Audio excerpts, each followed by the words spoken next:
Jay here for Stretford, Paddock. It's the watch-along for the Burnley game. United hosting them from East Lancashire, them lot from down there at Old Trafford. Not been a happy time for us against Burnley at Old Trafford recently, has it? We lost last season 2-0. We've had quite a few draws as well. And they always seem to pull out those performances, don't they, where you have someone like Tom Heaton who turns himself into, the second coming of Edwin van der Sar and saves everything that's thrown at him. But hopefully it'll be a lot better this afternoon. We're going to have you covered here on Stretford Paddock as always. We're going to have the watch-along where you're going to have Andy Tate, Stephen Howson, Joe Smith. You're going to have myself as well, even though I'm already here. I'm going to be here again later on with Alex Baggers as well for all the P-Match stuff. We want to hear from you guys. I want you to get involved as well. Give us a like, give us a share, give us a subscribe. If you're not subscribing, come on, man. Get with the programme. If you're not subscribing to the channel, get with it. Subscribe. Also, if you're not doing, check out the members section. Have a look at the merchandise. It's all happening. We've got everything going on here. We've also got predictions. Loads of you have been sending in your match predictions for this mouth-watering epic clash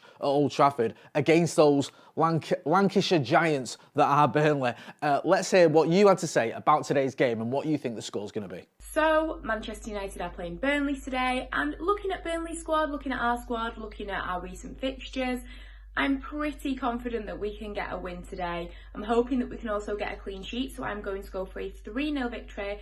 And on the score sheet, I will go with Fred again, because why not? Perhaps Paul Pogba, since he seems to be playing very well at the moment. And I will also go for Mason Greenwood. Hiya, it's Liam here. This is my matchday prediction for Manchester United versus Burnley.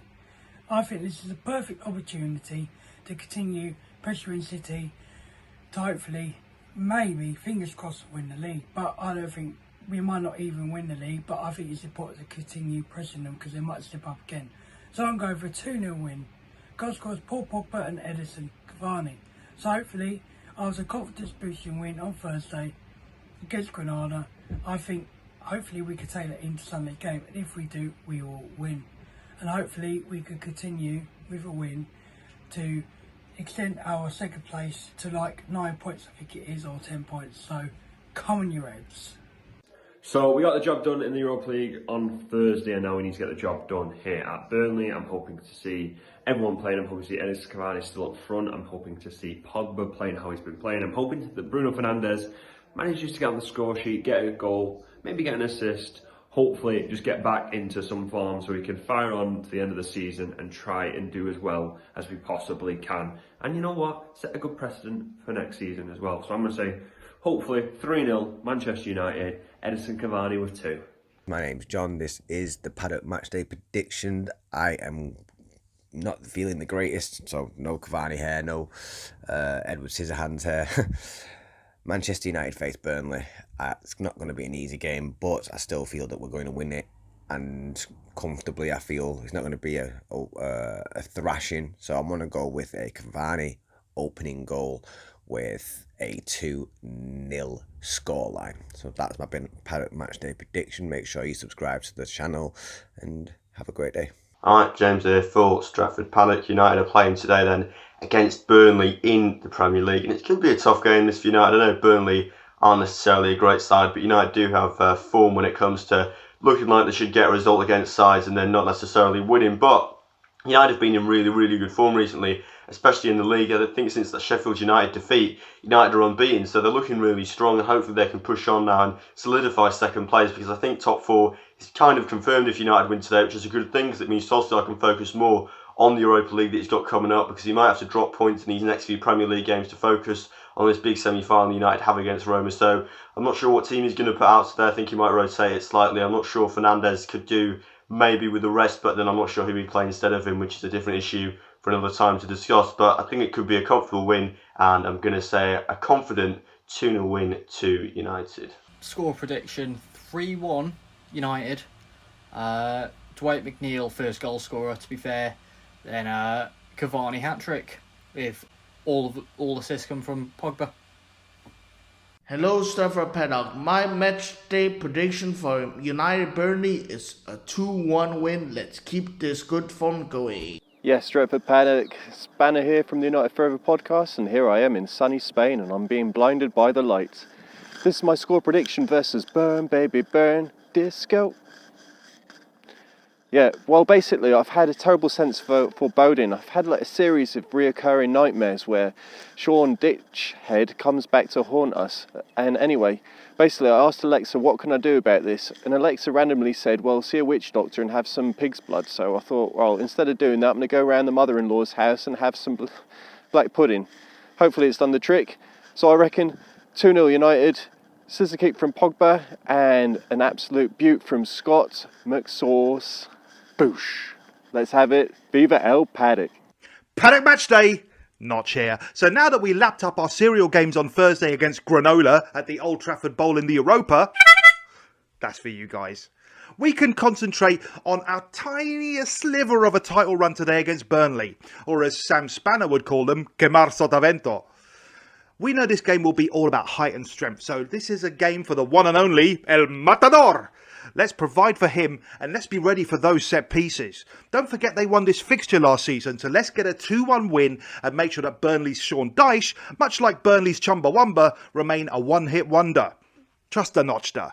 I get knocked down, but I get up again. And I never ever get beat down. So those were the predictions from the usual suspects and a few new ones as well. If you haven't had a chance to send one in, then do get involved in the comments. Let us know your predictions for today's game. And moving forward, if you want to do it for the next game, you can always do that for any game you want. Send in your predictions, a nice 30-second clip of yourself, as you've just seen, giving your predictions. Send it to paddockmatchday@gmail.com. Send that in to us and we'll get you on the channel because this is your channel. This is all about you. We've always got loads of great content up on the channel, but the fans are the ones that make it. So we want to hear your predictions, we want to hear your views, we'll hear what you've got to say. In that vein, we also like to hear what Stephen Howson's got to say. On Howson's Brew, though, it's not just about Stephen Howson. This week, me and him sat down with former academy player Nicky Welsh. He told us about his book, My United Road, all about Manchester United, him playing for Manchester United as a youth player and what went on with his career. And what went on with Manchester United as he saw United go from a team that was doing okay to one of the biggest and best teams in the world. Here's what he had to say.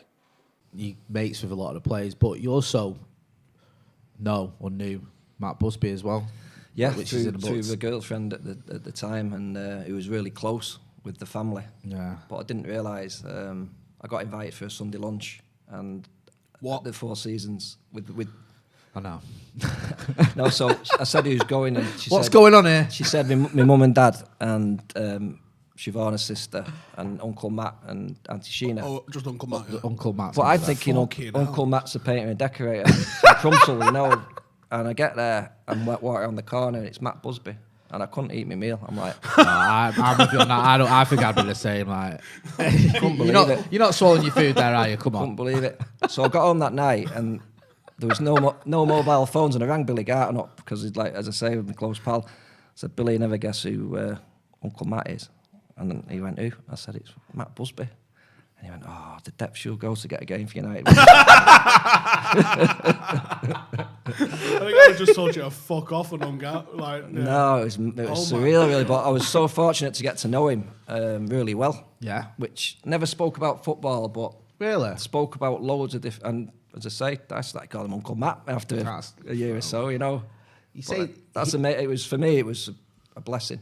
You know, what a treat. He didn't speak about football with you or in general. Was it? I never asked him about. Right, I don't think he even knew that I was a boot cleaner. You know, really? Yeah, I don't think he. So never been clear. Come on. Yeah. How does that? Hang on. You're an apprenticeship at United, Yeah. and you don't think. I'll just tell like at the time the he'd be only like- great manager we've ever had. severe modesty there, Nicky. I'd have been like, No. oh, by the way. No, what was I going to say? If I was played professional for United, it's like. So wherever you go for your podcast, we've not just got you covered on YouTube, we've also got you covered on audio as well. We've got you on Audio Boom, iTunes, Spotify. We're always uploading our podcasts on those platforms, so make sure you go and check them out. It's not just podcasts we do as well. We also do the news. Earlier today, at the time of recording this, I spoke about Paul Pogba and Jose Mourinho. That's the reason I'm wearing the same clothes. Here's what I had to say. Now, Paul Pogba's done an interview with Sky Sports. Now, usually what happens with these interviews with Sky Sports, he's done it ahead of the Burnley game, I think, you know, they're pretty beige. It's one of those players where you get sort of a couple of snippets. You maybe get something slightly exciting, slightly interesting, but by and large, it's one of those where you go, oh, you know what? Yeah, it's. I'm looking forward to the Burnley game, and yeah, you know, they're a good team, and I just want to do what I can for Manchester United. But this one has been a little bit more juicy, shall we say, because Paul Pogba has has pretty much gone in on Jose Mourinho. Now, we know what happened with Paul Pogba and Jose Mourinho. It all sort of went sour pretty quickly. When Paul Pogba arrived, him and Jose had a very, very good relationship. People often forget that. But this first season when we won the Europa League and the League Cup, there was no issue with Paul Pogba and Jose Mourinho. In fact, it was the opposite. I remember Jose Mourinho sort of sticking up for Paul Pogba in press conferences, saying that he deserved more credit, saying that his mum deserved more credit because Paul Pogba has a couple of brothers. And I remember Jose Mourinho did a very sort of heartfelt, heartwarming press conference where he said, you know, when you look at his upbringing, you look at how hard his mum had to work and feeding 3 young growing boys who all play football. She deserves a lot of credit. She deserves a medal sort of thing. And Paul Pogba is a credit to her. It was really sort of very nice. Then things started to get a little bit sour in the second season, Jose's second season and Paul Pogba's second season, where Paul Pogba got injured, and then I remember I was actually at a press conference where Jose started sort of insinuating that, well, not insinuating, he said it. He said, I don't know where he is. He's injured, and he's I think he's in America, but I'm not sure. So, which was a bit bizarre because you're like, well, surely you'd know where your star player is, and I think your most expensive signing, you probably want to know, he might not be playing, he might not be training, but you'd like to know whereabouts he is. It was a sort of insinuation that Jose wasn't happy. He sort of made comments about the fact that it wasn't the club's medical staff that had been looking at him, it was his own, Paul Pogba's own, which again felt like a bit of a dig. I'll be joined shortly by Alex Baggers before we throw over to Stephen Howson, Andy Tate, and of course Joe Smith. Where would we be without those 3 titans of the Manchester United fan base? But before we do all that, oh fuck, I've forgotten what I was talking about there. I got carried away. Go on. The Pogba story. The Pogba, yeah, the Pogba. Right. So ask these people about. Let us know your that. So that's what's happening with Paul Pogba and Jose Mourinho. No love lost between those two. Let us know in the comments what you think about that story. Are you team Paul Neville or are you still team Jose? Is anyone still team Jose at Manchester United? It doesn't seem like they are, but maybe you are. Let us know in the comments. Get involved. As I said earlier, this is your channel. We want to hear from you. Seems like there's a lot to be said there, isn't there? It's good to see that Paul Pogba's sticking up for himself, but, Jose's not the sort of person that just lets that thing slide as well. So maybe this could rumble on for a little bit. Let us know what you think about it. We are going to be hearing shortly from Andy Tate, from Stephen Howson, from Joe Smith. Where would we be without those 3 titans of the Manchester United fan base? But first of all, you're going to hear from myself again and Alex Baggers for the pre-match show.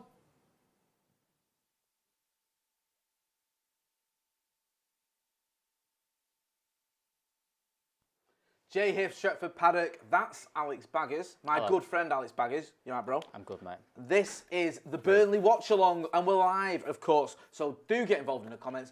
Do hit like. Do give us a subscribe as well if you're not doing so already. We're going to be taking you up to the game and right through the game and after the game as well for the actual Watchalong. We're just here all day. We're here all day. So get a brew like we have. Sit down and just chill. We've got you covered. For the actual watch-along, you're going to have Andy Tate, you're going to have Stephen Howson, and you're going to have Joe Smith, of course. But don't worry, me and Baggers are going to stick around. We're back at half-time as well. Baggers, we seem to say this every game, but is this another must-win one if we've got any sort of aspirations of making it interesting in the league? I mean, yesterday obviously doesn't affect us in the league and stuff like that with City getting beat. What happened yesterday? City got beat, the quadruple's now over, the actual treble's now over. Yeah, the real treble's done. We're not going to talk about that. In terms of momentum-wise for City, if we win today, put a little bit of pressure on, they've got a tough game against Villa in midweek, they won't want to, if they slip up there, then there's a thought. I'm not saying it's going to happen, but then they've got to start thinking behind, we can start looking forward in terms of, if we win a couple of games, let's get close to them. But at this moment in time, United just need to keep this momentum going. A few good wins on the spin. Let's just win today. Because Burnley at home, for some reason, has been a bit tricky in recent times, hasn't it? Very tricky. It's been very tricky. I think our record in the last 4 games, Burnley at home, and everyone get involved in the chat and correct me if I'm wrong, but I think we lost the last one, didn't we, the 2-0? Yep. And is it not 3 draws before that on the spin? We drew, I think at home, we drew 2-2. I mean, at home I'm talking about, not in we were general. 2-0 down, weren't we? This was Ollie's first time we kind of had a bit of a wobble, So we had that, we drew the one with Ollie, the first one, then we lost the latest one, and the 2 before that, I think we had the Tommy Eaton masterclass, and I think we had the one on the Jose, which was a 2-2 as well, I think. So I think we have drawn 3 and lost 1 of our home games against Burnley in the Premier League over the last 4 games. So obviously that's atrocious, and we need to sort that out because we can't be having that. And against Burnley as well, a team that, by and large, they usually finish about 10th, don't they? That's a great result for them. We should be able to just cruise through today. Oh, we are. I think they've got. They've made an emoji for you, or we've hijacked an emoji for you in the chat. This is Santa Notch says, Baggers, we've hijacked an emoji for you. and he's a golfer. Played some good golf yesterday. Did you? Yeah. He loves his golf, does that? Found a bit of form yesterday. Yeah. How did you get on? Level did you, par. First, score all the goals? Level par. Jim. Level par. 3 birdies, 3 bogeys. It's nice and steady. Love all the birdies, mate. In the the albatrosses and that. Found a little bit of form. It was all right yesterday. Yeah. Good lad. We're getting back to it. Getting back into your swing of things. There it is. Hey. Teed him up for that one. Hey, we're here all week. We amuse ourselves with no one else, that's what matters. Nasser 8 says, Burnley rarely concede a lot of goals. They're defensively solid, to be fair. Glenn F says, don't think we have won Burnley at home since 2016. Donovan Stansbury says, score predictions, ? He's doing my job for me. Yep. He makes a good point. Baggers, what's your score prediction? I went on the preview for 2-0 to Man United. I think we should have enough today. Depending on, we're going to see the team in 15 minutes, just under 15 minutes. I think we've got enough today, depending on what he goes for, who he kind of rotates and stuff. But we've got a week off. We've not got a midweek game for the first time in what seems like a decade where we've not had a midweek game. So, kind of go all out today. Guys can get the rest in the midweek and then be up for the game next weekend. Yeah, 100%. Sounds like a plan. Wes Raff says 3-1 United. Flux King says no Pepsi Max Cherry. Disappointed. Yeah, sorry about that. We're both slacking. We both like our Pepsi Max Cherries. Don't worry, we'll be back soon. We just thought we'd have a brew for a bit of a change. Do get involved. Let us know your score predictions. We've heard from the usual suspects you saw there before, giving their score predictions. You've heard from Alex Baggers. Want to hear your score predictions as well. Get involved in the chat. And obviously, if you want to send in your videos in future, it's paddockmatchday@gmail.com. So do send in your vids. This is your channel, man. Come on, we're lazy. We want to do less work. Less work. More predictions, less of us. Yeah, that's all good. Just send your videos in. That means me and him can sit, or he can go on the golf course and I can sit drinking Pepsi Max Cherry. The United way says 2-0 Cavani to score first. We've not got the teams in yet, but give us your team prediction, Baggers. I know we had it in the preview, but for those who didn't see it, I've gone for same back five. The back five kind of picks itself. Dean Henderson, Wan-Bissaka, Lindelof, Maguire and Luke Shaw. Midfield, I went with McTominay alongside Paul Pogba, I think just because a little bit more physical presence than Fred, and also I think that with Fred playing midweek, Matic playing midweek, a little bit of rotation, put McTominay in there. The three behind Edison, Cavani, I'd go for Mason Greenwood, Bruno Fernandes and Marcus Rashford. But again, all kind of depends on injuries. I don't think there was any in midweek that we kind of picked up. And that to me is our strongest team at the minute. Obviously Anthony Martial's out injured and not looking like he'll play for the rest of the season. So I think Cavani's got to take up that number 9. And when he's got a week off, when you've got that break in between games, I think you can push Edison Cavani to do another 90 minutes for us today. No, get where you're coming from completely. A lot of it is now about fitness, and it's always about fitness, but especially we saw last season what happened where we fell off a cliff, didn't we, fitness-wise, going towards the Sevilla game. We looked, well, in the Europa, the end of the Europa League, where we had those games in sort of the quarters and the semis, we looked absolutely knackered. It just wasn't a good look at all for United. No. And so that's why, you know, rotating is so vital because, like you say, yes, you want us to keep going in the league and make it interesting. I think City will win it, but we can at least push him. But you don't want to be in the Europa League knackered because you've used the same players week in, week out, and the likes of Bruno, the likes of Marcus Rashford, the likes of Harry Maguire plays a lot of games. He plays practically every game. I think the first one he missed was the other week because in the Europa because he was suspended. Yep. But he's played every single. Is it every single minute of the Premier League since he arrived? Since he's arrived, yeah, which is a crazy start. And so I don't think Maguire's going to get rested. I think we need the likes of Eric Bailly back playing because I think he'll be important to play a couple of games for us. Tellez has come in and done a job now and again instead of Luke Shaw. The midfield's a bit of a strange one because it seems like Matic has kind of fell off a cliff and he's not going to get any minutes and he's only playing really bit part games. I think you've then got as well, I think we kind of all expected Donny van der Beek this season to play a few more games and kind of fill in, but whatever your opinions is, I think that he's just not quite up to scratch in terms of fitness, whether he can play a few league games.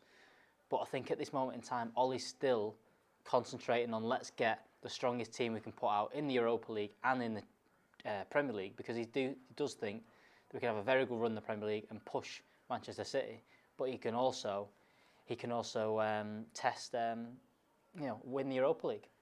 No, 100% agree. When it comes to Paul Pogba, just to change that slightly, because there's a lot of getting messages here about the team, but I'm not going to nothing confirmed. So we'll wait and see when the team news does come out. When it comes to Paul Pogba, there's been a lot of talk about him by Roy Keane's been talking about him today, and he said the sort of thing about how to be a truly great player, you have to elevate those above you. He played exceptionally well, I felt, against Spurs in the second half in particular. We have seen him since he come back from injury playing well. Before he got injured, actually, he was playing well as well. He's having a decent season when he's played. I know he had a bit of a ropey start, but since then he's played well, and obviously that was down to COVID. Where do you stand with Paul Pogba? Because it seems that there's this sort of school of thought that even when he's playing well, that he could do more. There's another school of thought that we'd be goosed without him, and that if he leaves in the summer, we're going to be in all sorts of trouble. What do you think of Paul Pogba where he stands at Manchester United? Do you think it is essential that Manchester United do everything we can to keep him? I think it is. I think because of, we've seen this season him playing in a couple of different positions. I think with him playing in midfield and playing a little bit further forward, we've seen how important he is. But I think the big thing with Paul Pogba is that I think people expect him to be the talisman and does all that. I think that he's at his best and probably becomes the best player in the team when he's not relied upon as much, which I know sounds pretty, counterintuitive. But at the same time since Bruno's come in, the pressure's kind of been off him to, you don't need to be the one scoring the goals. You go and do what you're good at. And I think that's where he's kind of thrived and almost shown his quality more, where he can kind of get involved. The same thing at Juventus. I think that the fact that it wasn't reliant on him, he could express himself and do what he did at Juventus. Same thing with the France national team. I think with the fact that there is the right players around him, I think it takes the pressure off him, and I think he steps up when the pressure's off him. Look, whether that's a good thing or a bad thing, I don't care. I think Manchester United with Paul Pogba in the team is better than Man United without Paul Pogba in the team. So I saw those comments from Roy Keane today. I kind of agree. To be a truly great player, I think that, look, he's comparing him to the likes of Scholes and to himself and to Ryan Giggs and to people like that. I don't think he's not at that level. I don't think he's going to be at that level. But can he be one of the best players in our team, in the system? I think he definitely can. And I think that with Bruno Fernandes in there, I think he's got a good balance in there, and I like it.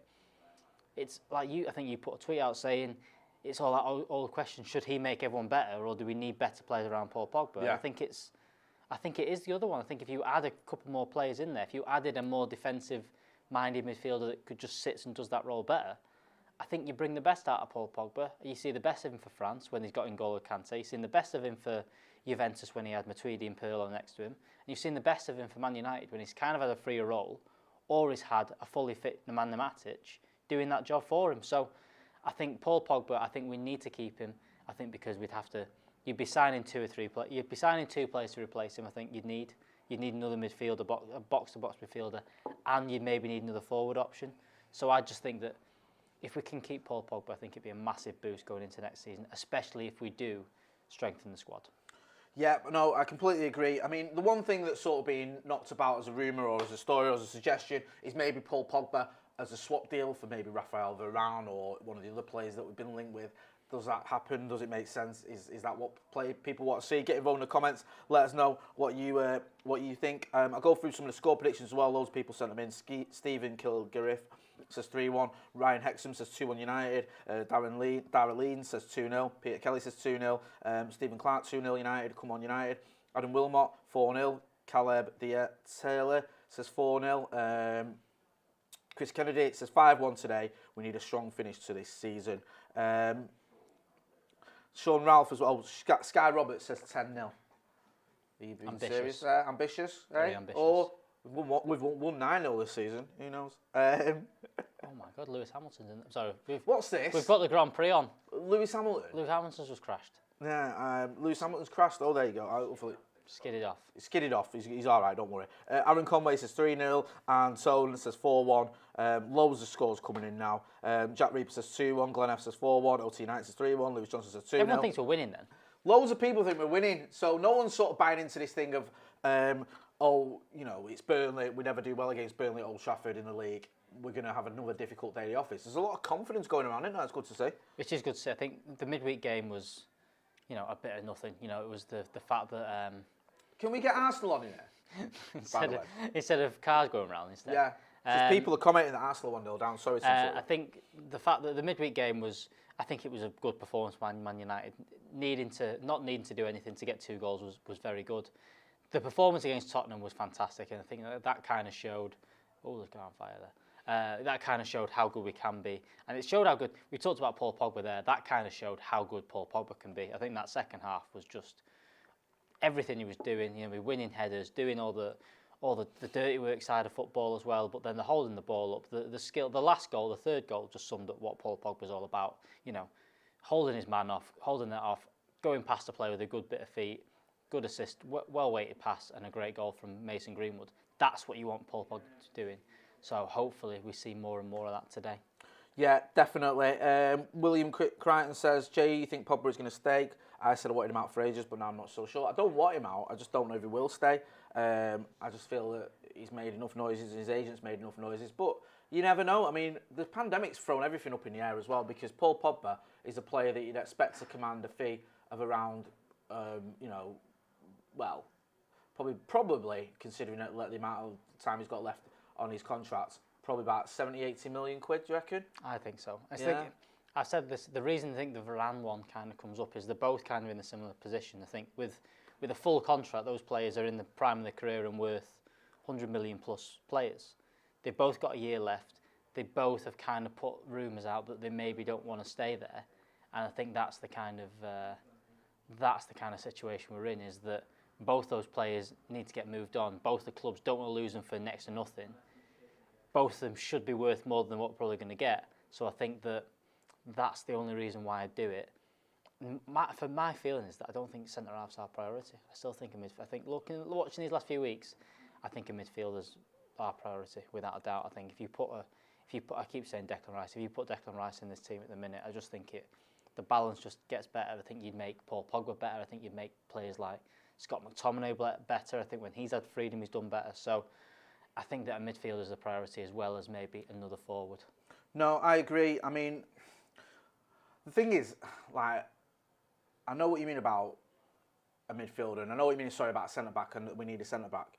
But I think if we had a better defensive midfielder in front of our back four, I think that it would be okay. I mean, people going, well, Victor Lindelof isn't good enough. I don't know, his record's actually decent. It's probably the criticism of Victor Lindelof isn't that he's a good defender.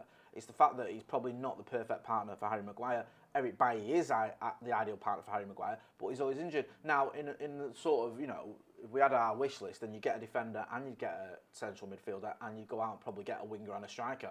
But I just feel with the Glazers, especially with the way things are, we're only going to get, for me, probably two players that are going to come into the first team. I think. And if that is the case, then one of them needs to be a right winger, and the other one needs to be a midfielder, especially if, as I suspect, Pogba goes.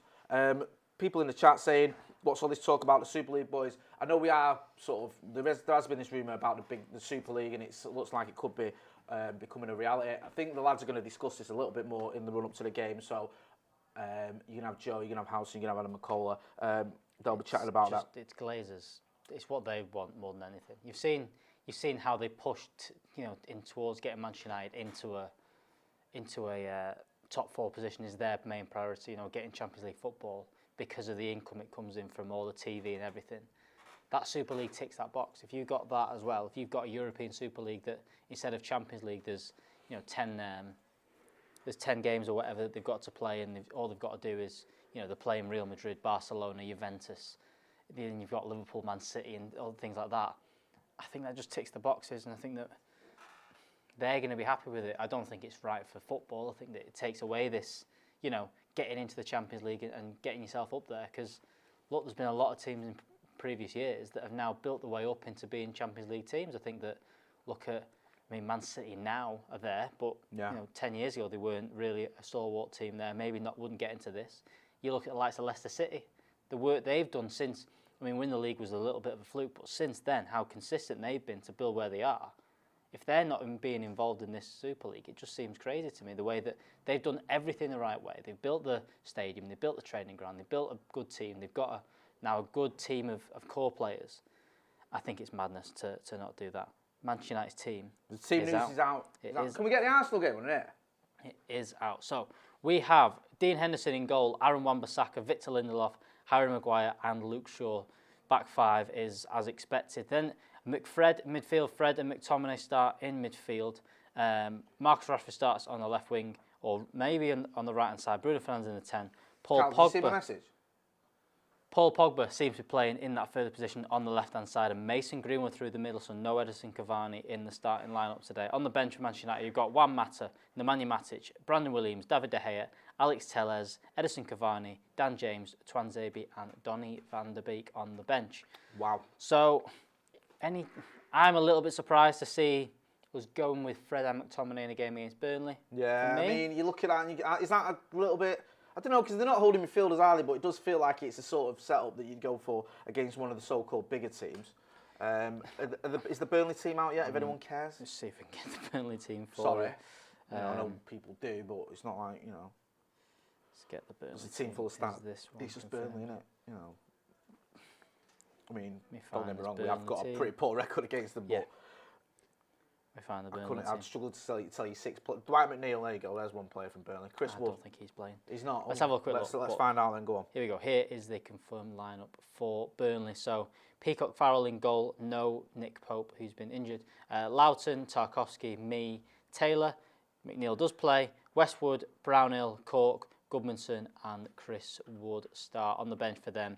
Norris, Peters, Dunn, Phil Bardsley, Vidra, Stevens, Nati, Richardson and Rodriguez on the bench for them. So 4-4-2, their usual kind of system, I think, setting up there. Chris Wood, obviously the danger man, mainly for them, and McNeil, who's done quite well this season. But, you know, as expected, I think for Burnley, no big changes in their team. The only big thing, maybe, is that they've not got Nick Pope, who still isn't available for them. So people questioning it then, saying Pogba left wing, worried about Rashford on the right. Someone else saying Rashford through the middle, question mark.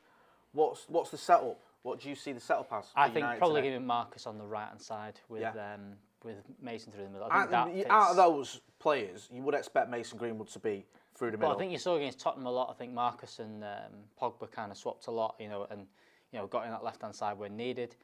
My thinking is that I'm not too sure why we've gone for Fred and McTominay in midfield, whether we need that, but at the same time, maybe it's a little bit of a fitness thing. Edison Cavani maybe not be able to do a full 90 minutes again. We don't quite know the situation with how Cavani is and how I think we've got to manage him now with only having Mason and Cavani as our number 9s now.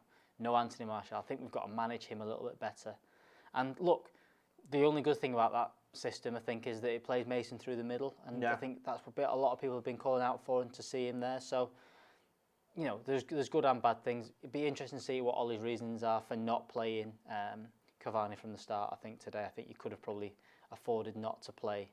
You could have played Paul Pogba a little bit deeper, but at the same time, again, Paul Pogba in those forward positions the last few weeks has looked. I mean, he looked very, very good against Tottenham. So I'm not too sure. I think it's a good team. It's not too mad. It's not something crazy. You've not played someone that you were not completely expecting to play, but you know, be interesting to see how he sets up. It will be interesting, and like you say, you know, it is a strong team. A couple of people in the comments saying, you know, do we need Fred and McTominay against Burnley? Other people saying that, you know, we did actually look at what happened last season. Burnley actually caught us out, didn't they? Was it 2-0, wasn't it, at Old Trafford last season? Was it Jay Rodriguez who scored that? It was a wonder goal. One off the bar. Yeah, I remember that. It was just behind the goal. It was just a shocking goal. So yeah, it's like, you know, it's sort of damned if you do, damned if you don't. Some people point out as well, we have a bit of a break now, don't we, in United terms, in the fact we haven't got a midweek game, so we can play a fairly strong team, and hopefully players can catch up with a bit of a rest that they need during the week. Let us know what you think. You've seen the teams, you've seen the Burnley team, you've seen the Manchester United team, obviously. So let us know. Get involved in the comments. Let us know what you think about that team. What do you think the score's going to be? If you've given your prediction, has that changed it at all? Has that altered your score prediction? Do you feel that now maybe you feel a little bit more confident, a little bit less confident? Who do you think could be the key man for Manchester United today? And how do you think we'll set up? There's a lot of debate going on. Baggers is giving you his opinion on it. How do you think we're going to set up with that front four of Paul Pogba, Bruno Fernandes, Marcus Rashford and Mason Greenwood? How does that work? Are we going to see a bit of rotation as we saw in Spurs? Remember the Spurs game? Marcus, as you pointed out, Baggers, started on the right-hand side. I was screaming at my telly going, why is he on the right-hand side? Play him on the left, that's where he's better. And then a minute later, he was on the left. So sometimes we'll just start, maybe even just to confuse the defence a little bit, and then just do a bit of a switch over. I'd expect, though, Paul Pogba to be on that left-hand side, wouldn't you? I think that's where he's worked best. Should be. But again, it's not going to be the same kind of thing today against... You'd like to think we're not going to play the... You know, we scored a goal from a cross last week with Edison Cavani, Tottenham not dealing with that very well. We're not going to do that today against Burnley, especially not starting Edinson Cavani. You know, you've not got that aerial threat. I think it's going to be more playing through the middle and trying to play through them. More like the first goal against Tottenham. So I'm not expecting it to be one of them games where it's going to be reliant on loads of crosses and things like that. So that's kind of, you know, that's where Paul Pogba and Marcus can come a little bit narrower, get involved a little bit more, and like I said, maybe cross over once or twice in the game. Lennon O'Reilly here says that bench of ours is absolutely shocking. I have to disagree. Sorry, but if you look at our bench, you got De Gea, Williams, Tuanzebe, Telles, Van der Beek, Matic, James, and Cavani. So we can bring on. Three subs could be if we're chasing the game. Cavani can come on, Mata comes on, and Van der Beek comes on. Well, yeah, or Dan James is in a decent bit of form. I mean, yeah, Tuanzebe's a useful defender as well. If you get a defensive injury, I ain't got a problem with Axel Tuanzebe coming on. Van der Beek's a useful, very good midfielder, so again, that covers you if you get a midfield injury. Juan Mata, who's not played a lot of football, and is obviously, you know, his best years are behind him, still a very good option. And Edinson Cavani, one of Europe's greatest ever strikers. European League's greatest ever strikers. I think people have kind of comparing to, you know, Man City and Chelsea yesterday. I think, look, they've definitely got better squads. I think this kind of shows that we're not quite up to the scratch in terms of squads. That what the likes of Chelsea and City have got. To be in the position we're in, we've done okay. You know, people can argue whether we should have more or less. We should be better or worse this season. But you're right, we do need more players. You know, we need someone else on the right-hand side. We need, you know, the likes of Dan James should maybe be a bit more of a bit part player. We shouldn't have to be reliant on a 33-year-old and a 19-year-old strikers. We should probably have someone closer to the prime. But that's the situation we're in. That's as strong as we can do at the minute, I think, especially in terms of the bench. The thing is, add Martial in that's about it. When we've had the stronger benches, we've had some really strong benches this season. We had benches where you had like Martial, you had Paul Pogba on the bench, and you look at it, go, look at that, that's one of the best benches I've ever seen. But that's only because you slightly weakened your first team. Yeah. Like if you took Paul Pogba off in the starting 11, maybe swapped him for Matic, then you go and you could go on the bench and go, look at that bench, you got Cavani, you got Pogba, two of the best players in the world on the day. But your first team's not as strong. So I think in terms of the first team and the bench, and let's have it right, go to Burnley's bench, if we're going to do this. You've got Jay Rodriguez, I know that for a start. Well, we can't be too disparaging about him, because like I said, he did get a bit of a worldy goal last time against us. So Burnley's bench. I don't want to be dismissive of Burnley's bench. So but let's just put it into, you know, a little bit of context. Dale bit Stevens. Of juxtaposition. Dale Stevens. Right, yeah. Eric Peters, good player Eric Peters. Eric Peters. Yep. Will Norris. Yeah. Phil Bardsley. Still going. Still going, Phil. Hey. United legend. Matty Vidra. Okay. Richard Narty. Yeah.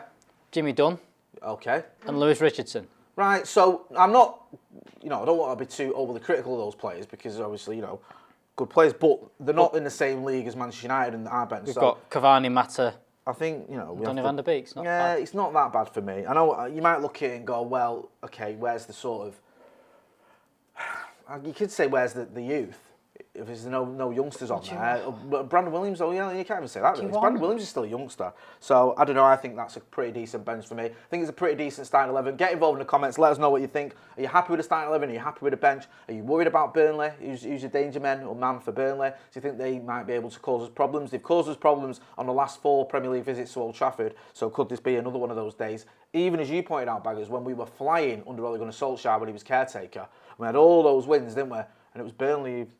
They stopped the run. They went 2-0 up, and we scored 2 in the second half. And it felt good because I was at that game, and it, you know, to get a point when you're 2-0 down with 10 minutes to go, whatever it was, felt good. But it did actually stop that amazing run. And also, the last Burnley game in the league at Old Trafford was the watershed moment, wasn't it? Yeah, that was the point where a lot of people thought he's gone, Ollie. He's done. Like that's the end of him. He's, you know, we can't carry on. A lot of people were saying that we're not going to get top 4. It's all doom and gloom. And we signed some kid called Bruno Fernandes, and he's kind of done okay-ish. Not bad. All right-ish. 40-odd goals or something like that. 40-odd goals in about 40-odd games. I mean, you know, if you're into that sort of thing. You know, scoring goals and assists, then yeah, all right. You know, well done. Someone saying here, Safulu Ngoma, forgive me if I've absolutely butchered your name there, saying people must lay off Victor. Ask you about Victor Lindelof, because he's probably the one player in the back 5 at the minute that people look to being replaced. I don't think... People might say we need a new right-back to give Aaron Wan-Bissaka a breather or a bit of competition. People might say there's a question mark about how ready Dean Henderson is, but I don't think they're looking to replace him. And Luke Shaw's flavour of the month. And obviously Harry Maguire's not going anywhere for an £80 million captain. it's always Victor Lindelof that people look at and go, he's the weak link in that defence. Do you feel that way? I do a little bit in games like today, where there's going to be, you've got the physical striker in Chris Wood, and you saw that against West Brom, getting fouled, saying being bullied in the West Brom in early. But that's our kind of worry about Victor Lindelof. But I think we've all mentioned it as well. I think that the whole team needs to be a bit better with crosses and things like, everything that those goals we concede like that. Yeah. To allow Victor Lindelof to be isolated on his own is probably a bit of Wan-Bissaka's fault as well. To allow crosses in, are our full-backs and wingers doing the right work and things like that. It's more of a team thing than... But Lindelof shouldn't have to be isolated in the box and win every time on his own. That shouldn't be the case. If we have got a slight weak link, then we need to work away from that and do a bit of work on that. You're right. I do think that he does look like we could upgrade him. I do think that you've seen Eric Bailly when he's fit this season. There is a level up a little bit in terms of there, but he's just not staying fit enough. I think that it'd be good to replace him if we could just go out and go, yeah, let's do 1, 2, 3, 4. Let's sign four world-class players to come into the team. Let's do it. But I just don't think it's priority because we've gone on a really good run the last few weeks of not conceding many goals. I think ever since everyone kind of started saying, we're a bit shaky in defence, I think we've gone on a really good run of not conceding goals. Yeah, we have been on a good run. You're right. Some people saying here, well, Gypsy King doesn't rate Lindelof at all. He's saying he's trash. Honestly, the amount of mistakes he makes is embarrassing. Michael Totofu says, 4-2, sorry, says, I don't think he's trash at all. If Lindelof was like 2 inches taller and a bit stronger, we'd have our centre-back pair set in stone. He has a good brain, but his physicality can lack. Mata did well against Granada, just as a bit of an aside, someone's saying. Harry sometimes makes Shaw look bad, someone else is saying. I think you have to be realistic as well, like, what's going to change in that back five?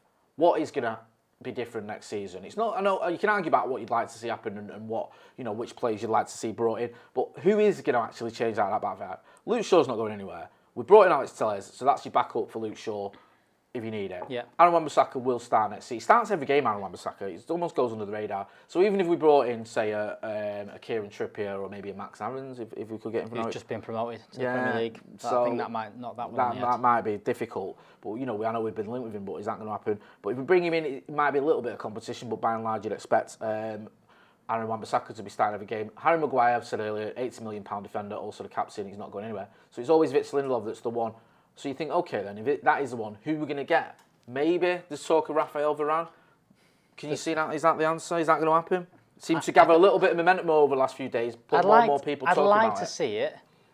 I think that, he's obviously been extremely successful with Real Madrid, extremely successful with the France national team. I think that you add someone like that in, it kind of raises the whole team. You're getting more winners into that team, people that have gone there and done it, which I think we are lacking a little bit.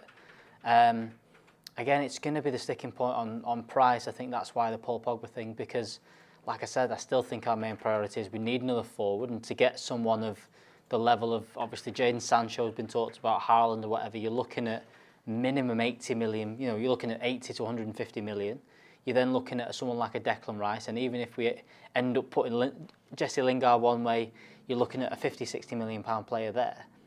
Can you afford to spend 60 million on Rafa Varane? I think we should be able to, but I don't think we're going to do. I think we're going to spend between 75 and 150 million net, and I think if you lose Paul Pogba, I think then you've got to buy someone else as well, and I think that there's a lot of things that have happened. So, look, I'd like to see Raphael Varane, but do you get the two players that I think are more important in terms if we do get Raphael Varane? I don't think that's the case. Yeah, someone else is saying Mengi is the one, but don't mind Varane, of course, as a mentor. Yeah, Tate Mengi, who's obviously been a sort of highly regarded youngster for a little while now. He's gone over to Derby, hasn't he? Derby are having a bit of a nightmare, though, aren't they? Because they're in a bit of a rut, aren't they, Derby? Yeah. I think they did lose away to Blackburn, I think, over the weekend, or it might have been Friday. But they're in deep trouble. They're Wayne Rooney, obviously the manager, trying to keep him in the Championship. But Tate Mengi, I think, Derby still, they're 4 points out of the relegation, but we've got 2 games in hand. They've got Rotherham have got 2 games in hand. They've played more games. So potentially to do that, to be fair, Rotherham, it'd be a massive surprise if Rotherham took more 6 points from those 2 games in hand. But Yeah, Wayne Rooney's up against it. He was having a bit of a dig at the referees, I think, over the weekend or on Friday because he wasn't happy with some of the refereeing decisions. They lost 2-1 with a Harvey Elliott winner. Oh, wait, is he still going? Is this the one that everyone was raving about? The Scousers were saying was the next big thing. I mean, okay, he's on loan in the Championship, he's doing okay. We'll have to wait and see what happens with him if anyone cares. Yeah, a lot of people talk about the Super League. As I said, the lads are going to be on soon. They'll be chatting a little bit about the Super League. There's talk of this becoming a European Super League and some of the bigger teams, including Manchester United, being involved in that. Angus Blacklock says Arsenal score. It's 1-0, I think. Is it 1-0 there? Yep, still Fulham. Leading Arsenal. I mean, this is a relegation / mid-table clash, isn't it? Like, yeah. They're more close to relegation than they are anything that affects us. So the one thing that's sort of... It's funny, isn't it? It is funny, right? And, Arsenal's sort of decline has been worse than ours over like the last sort of probably 15 years or whatever. But the one thing that worries me a little bit is it would be just typical of them to have all this garbage in the league, do really badly, struggle, and then somehow beat us in the Europa League. I'm not saying that's going to happen, I'm saying that would be the sort of stuffiness. They've got to play Emery first. That's going to be funny when he knocks them out. That would be min, that wouldn't I think the thing, what proves with Arsenal is they won the FA Cup last season. I think everyone's been crying out for United to win a trophy, which I do think we need to do. Yeah, I agree. But by winning a trophy in terms of the FA Cup or the Europa League or the Carabao Cup, it doesn't guarantee that you've progressed. It doesn't show that we're better than we were last year. I think Arsenal have kind of shown that. They came into last season, they got rid of Emery. They were, I think, 6th or 7th in the league. They win an FA Cup. Everyone says, "Look, this is going to be it. This is, they're going to progress this season," and they've actually regressed in the league. And now the 10th. There's a lot of teams going ahead of them. And I think that's where I do think this United team needs to win a trophy to get past that semi-final blip and all that kind of stuff. I want to see it, man. I want to see it more than Solskjaer as well. Probably the most loved manager we've had since Fergie because of his time at the club as a player. He's a legend. There's no getting around with the trophy. Whether you like it or not, Ole Gunnar Solskjaer is a legend because of what he achieved as a player. Seeing him lift the trophy as a manager, especially after some of the stick he's had, and also if he was to lift the Europa League with us finishing in comfortably in the top 4 and hopefully second. Well, hopefully first, but I don't really see that happening. Then it'd be a great season. That. Yeah, it would, and it'd be so quite emotional. But it does it again. I just don't think it doesn't guarantee that we move. Well, I do think with United it has, but I think with Arsenal and that, I think if you'd have scraped through an FA Cup and got that for United, it doesn't guarantee that we move forward. You look at Chelsea this season. I think if they went on to win, they'd say they've had a good season. Yeah. But they've progressed in terms of Thomas Tuchel coming in from then. Yeah. But it's not. It doesn't show that they've progressed in over the last 3 years, kind of thing, to reach this point. It's not like I hate to use it, but the way Liverpool, when they won the Champions League and the Premier League, that culminated in them building up and getting better and better to then win something. It's not like if Arsenal win something out of the blue. They've not got better and better to a certain point, and now they're a title-winning team. I think Arsenal are going to score, are they? No. Of course they're not. Of course they're not. This is the point Ollie was making, one about trophies, and I think some people misconstrued it or took it out of context a little bit. It wasn't saying he didn't want to win trophies. Obviously, he does want to win trophies. I think his point was, just because you win a trophy isn't always the measurement of your improvement as a team. Yes, you should win trophies, and as a United fan, we've both been brought up on trophies. From the age of I saw my first trophy as a United fan when I was 5, and we just kept winning everything.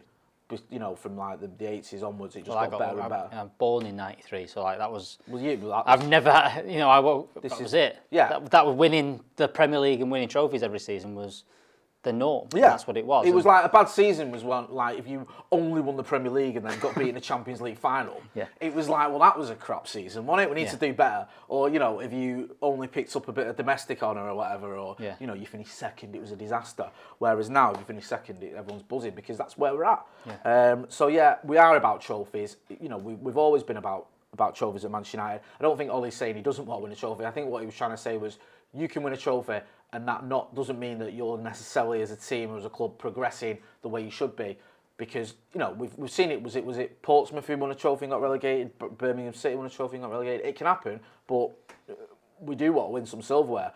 I'm also seeing an improvement in Ole Gunnar Solskjaer's team. It's improvement in Manchester United.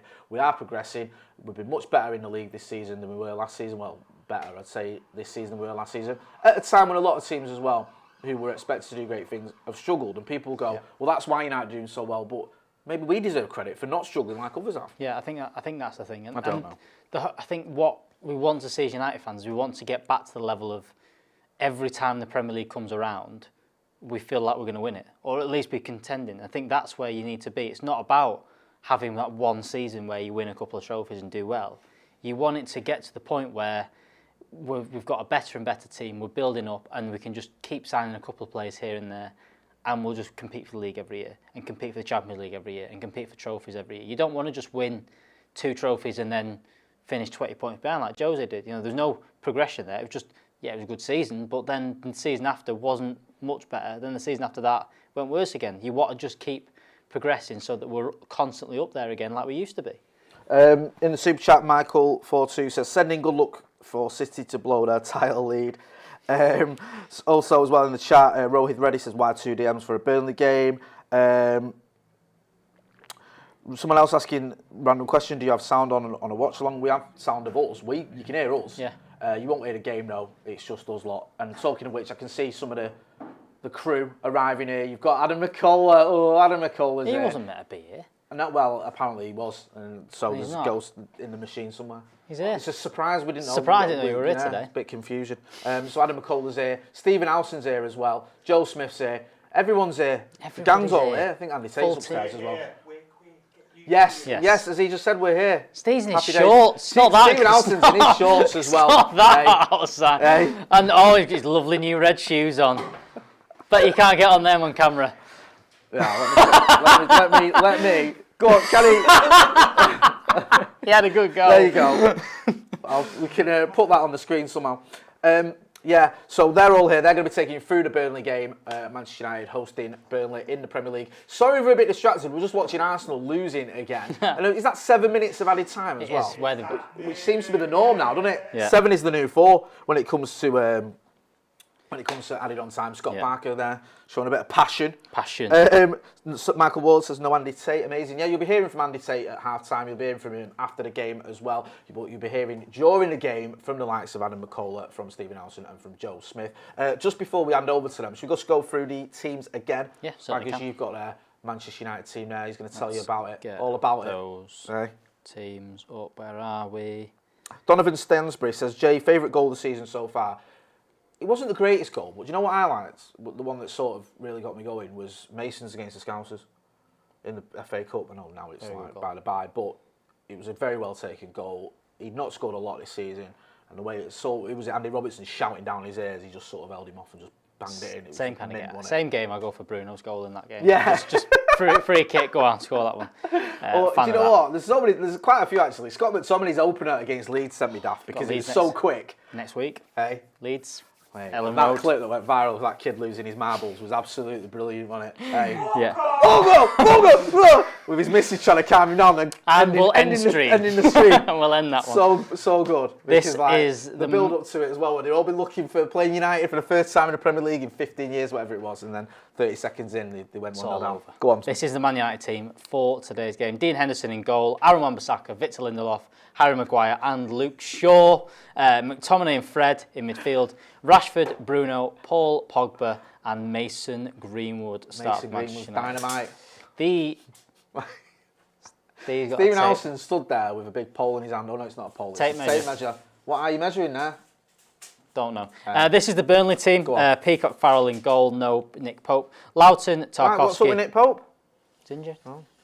Carry on. Peacock Farrell, Loughton, Tarkowski, me, Charlie Taylor, Goodmanson, Cork, Westwood, Brownhill, McNeil, and Chris Wood plays for them.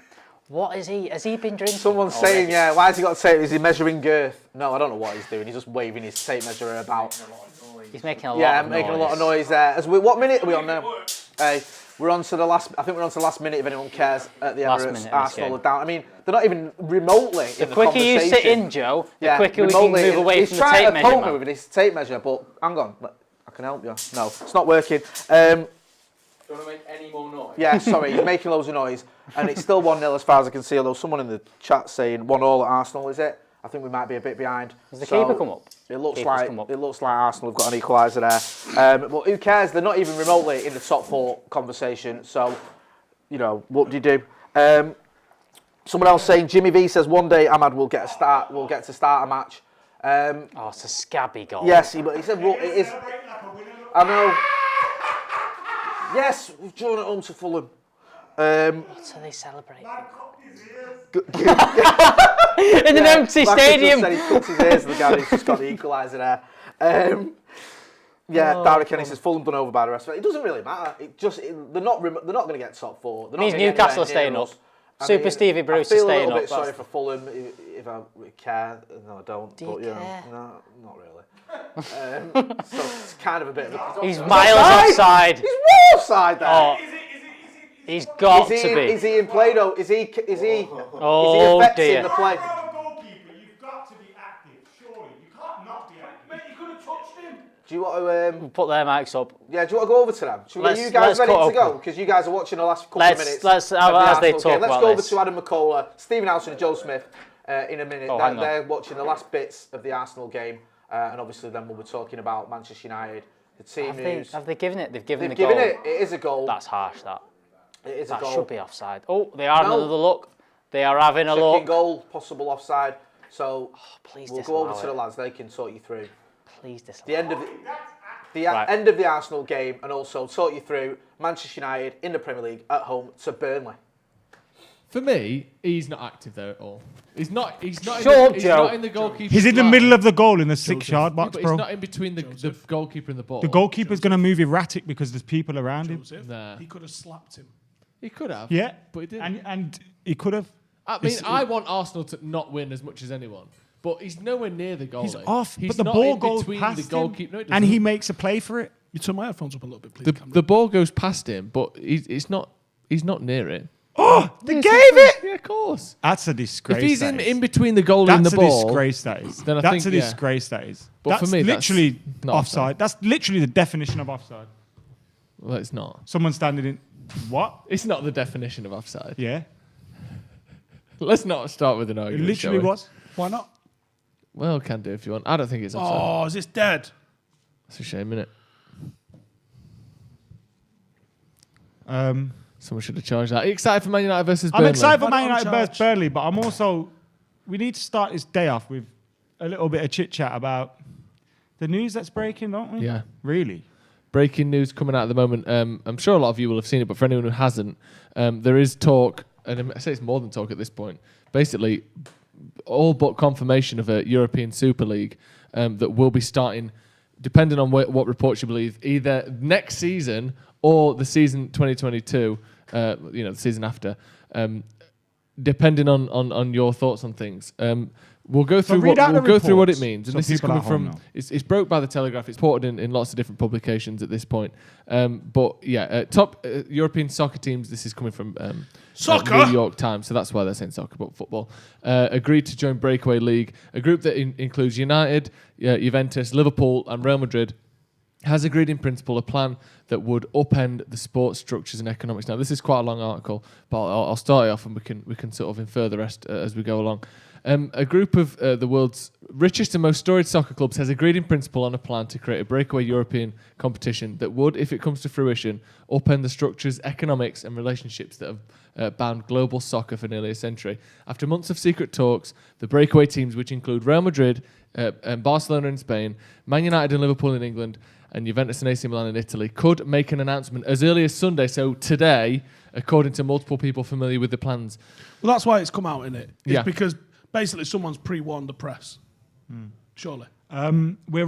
This story is developing as we go on. So what we're hearing at the moment is that UEFA, who have had an emergency meeting today, because this is likely to be announced tonight. So this is, just for anyone who doesn't know, this is outside of UEFA. This is its own separate thing. So these European to the super Champions clubs League, have come together to create a league which would replace the Champions League and the Europa League and Europa Conference League and all those kind of things. It would mean no relegations for them, which you could see why it would, be highly, lucrative to them because they won't be getting chucked out of European competition. And if you look at like Arsenal are in this, Spurs are in this. Like first off, I thought we were talking European super clubs, but like these clubs that aren't even in the top 10, some of them are going to be allowed to be in European competition. So you can see why the owners would want this let to me go happen. through the full list of teams so far Go that on. have been reported to be in it. So the teams committed to the Super League plan are, for the moment, in England, it's 6 teams. It's United, Liverpool, City, who were initially reported not to be interested, but as of recently now are supposedly interested. United, Liverpool, City, Arsenal, Chelsea, Tottenham. The other ones are Atletico, Real Madrid and Barcelona. And then in Italy, it's AC Milan, Inter Milan and Juventus. So no German, no French teams. No French. And apparently this is down to, it says here, the group has been trying to get other top teams like Germans, Bayern Munich and Borussia Dortmund to commit, but to date, those clubs and others, including PSG, which we'll get onto, have declined to turn their backs on the decades-old domestic structures and continental competitions. City were originally this morning, I believe, not to be a part of it, Yeah. and now all of a sudden they are. Yeah. Having no Bayern Munich in it would be weird because you would consider them a European super I club. mean, literally the club they are literally, and they are a super club. Do you know what I mean? Yeah. We're now hearing breaking out.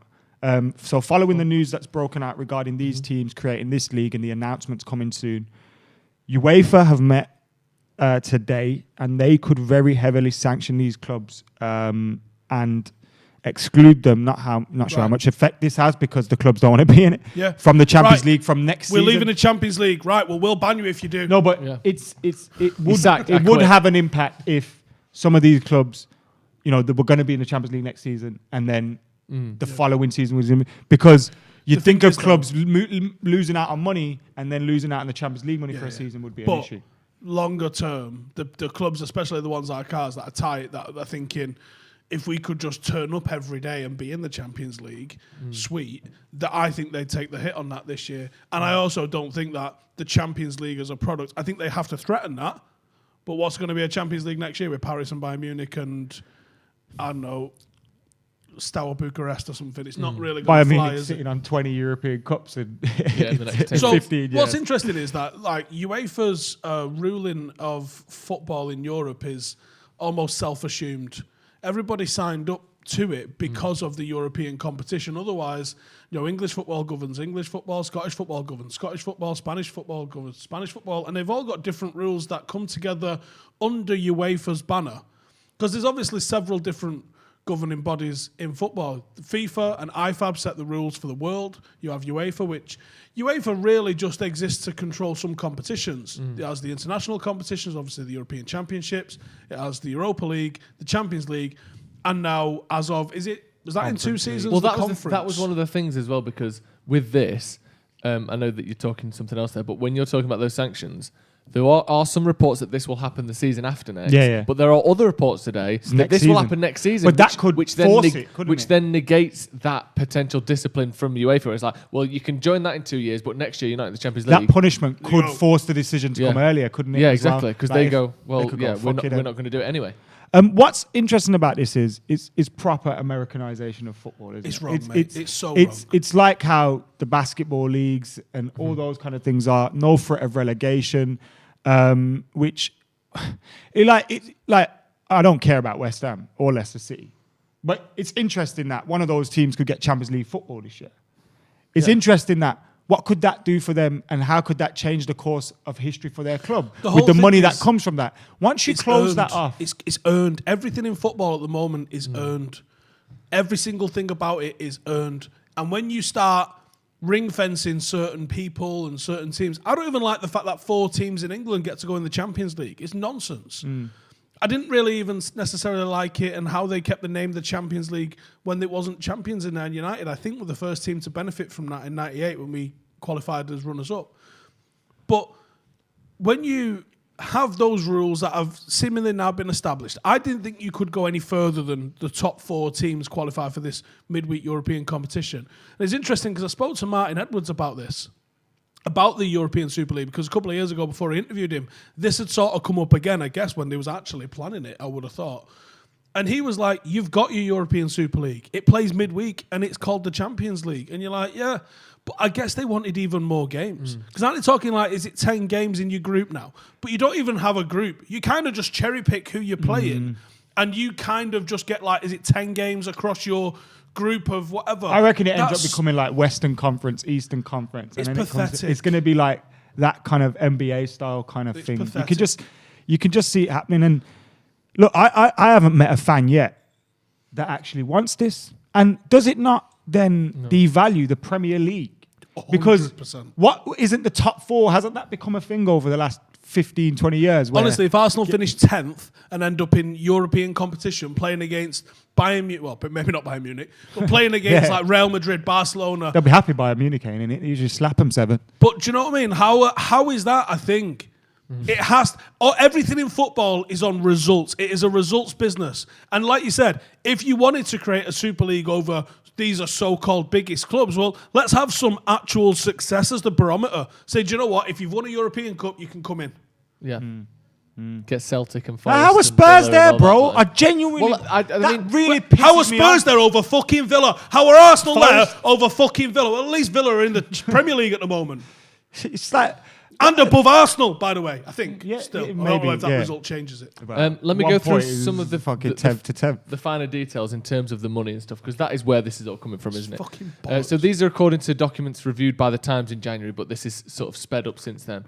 Top clubs sought to take advantage of the uncertainty with the soccer industry caused by the pandemic to forge a new path that would ensure a degree of financial stability for the big teams, but would also almost certainly lead to a significant and potentially devastating loss in revenue for the teams excluded from the project. So now, as you mentioned, West Ham, Leicester have got a very decent shout of getting Champions League money next season. That would be gone with this. Each of the teams would be permanent members of the proposed Super League, would be promised €350 million or $425 million, because this is an American site, to sign up according to those documents that were leaked in January. Under the new proposals, the Super League, which would play its matches in midweek, so obviously, you know, it's getting rid of the Champions League, sought to secure the top 16 soccer teams or franchises as permanent members to add 4 qualifiers down from to domestic competitions. The clubs would be split into 2 groups of 10, with the top 4 teams in each of these groups qualifying for the knockout stages, culminating in a final, obviously similar to what we know now, which would take place on the Eastern weekend. Conference, West Coast Conference. You know what's fucked, yeah? Essentially. It's going to be a As well. 7-game series for the UEFA finals. ain't going to stop their shit. So they're still going to be doing it. We're going to have all sorts of European competitions going on. And eventually, what... It's like boxing with what 100 happen- different belts. It's not... When do we decide if someone else gets added to that group? When do we decide if someone else doesn't get added? What's the criteria for getting added to that? You know, Kev Campbell created the Next Gen series, which was a great idea at the time, and it actually filled a hole that was needed and wasn't being utilised. So the Next Gen series was European clubs who are in the Champions League. Their junior clubs, under 19s, are going to play against each other. Then UEFA went, that's a good idea, and called it the Youth League and added it to the thingy. Sometimes new competitions are good and add value to what's going on. This is bollocks. This is an absolute money grab. And I don't even want United to be in this unless we've qualified for it on merit. This is absolute disgrace. Play devil's advocate. Or even this isn't even devil's advocate, because I'm not saying I'm happy with this. But ultimately, when it happens, we're going to be... We're going to benefit football from it, fans and I'm not happy. are we're by the balls, isn't it? Really, Yeah. And it's gonna almost create this monopoly in football. Yep. But ultimately, as football fans, we kind of just got can we prevent this? Do you think there's a possibility of this being prevented? If there was mass boycotts across Europe, you What do might you see boycott? some change going to games. But I mean, it's not. It's proven so far impossible to put that sort of thing together. So I don't think anything. And I think the I don't think we'll be able pandemic to has do anything. shown these people Yeah. that we don't need our grounds full, Yeah. mate. We don't need the fans. We don't need you like It that. doesn't matter. They're going to sign the fattest TV deal that's ever been signed. Yeah. I'm disappointed I'm going to lose a few Is this things. UEFA's fault then for not maybe? Well, it's a good Wasn't point. broke, mate. Because, yeah, but this is a point, because one of the reasons that this has been said to have happened is because of sort of a pushback against changes UEFA wanted to make to the Champions League, one of which was extending it to more teams. So basically, they want this fucking big fat, Champions League thing. So maybe potential for there being smaller leagues in that as well going forward. But I think the big teams wanted assurances and wanted to have some control in how the Champions League was run. pathetic? It's where the clubs are I getting agree. bigger than them. Like, who It's do you think pathetic. you are? Yeah, it is, the it is. clubs think of themselves as bigger than the governing body. At this Bigger than the point. game. Yeah, and that's what they're trying to push through, Ultimately. because they wanted to be able to control the format and the structure of the Champions League, and UEFA were going, we're making this change, and then the clubs went, And you've no, got you're to not. think, you know how in the Premier League, like, we don't even think of these impacts. You know how in the Premier League we pride ourselves on, everyone's got so much money that Leicester can buy all these players, make a team, and build them. Now, once you take that, Leicester haven't even got the carrot of possibly one day qualifying for the Champions League. Why would players go there? Yeah. No, So you're diminishing the this quality makes of the every league. league look like France and Scotland. Might as well be Celtic. Yeah. Something like that. It does. And Germany. And like teams where there'll be one or two teams or whoever's. I mean, I currently, as it stands, the 12 teams that are in it, 6 of them are English. So that ain't happening. Or if it is, what's it going to be? 6 English teams, 3 Spanish teams, 3 Italian teams. Well, that's shit anyway. When does who are the Spanish teams? The Spanish teams are Atletico, Barca, and Real Madrid. Like why Atletico? Yeah, because they got to a couple. I know they've got to loads of finals, but Yeah. like why Atletico? Yeah, I don't know. Over Valencia or Villarreal or so, like why? Yeah. Why? Red Star Belgrade. Why Spurs, man? Spurs don't They're belong, Ajax. bro. What's Ajax? I can't Where's Ajax? Ajax generally do what's right for football, generally. Yeah. There hasn't been mentioned. Ajax have been that to a I've seen so semi-final far. more recently than us. Yeah. No, I think they've won more than us. I think they won 4. Oh yeah, let's ignore that. Ignore that bit. It's an utter disgrace, man. I'm not gonna lie. I've always seen the rumours and thought it's not gonna happen. Yeah, me too. And seeing that I'm so today disappointed. and it come out of the blue, it kind of hurts a little bit. Yeah. Like I'm really disappointed by it. Because Joe, why? Because you all know this is the end of the game. This now Game's moves gone. into I didn't want to cliche it, but yeah, it's the end of the game because now it moves into some other shit.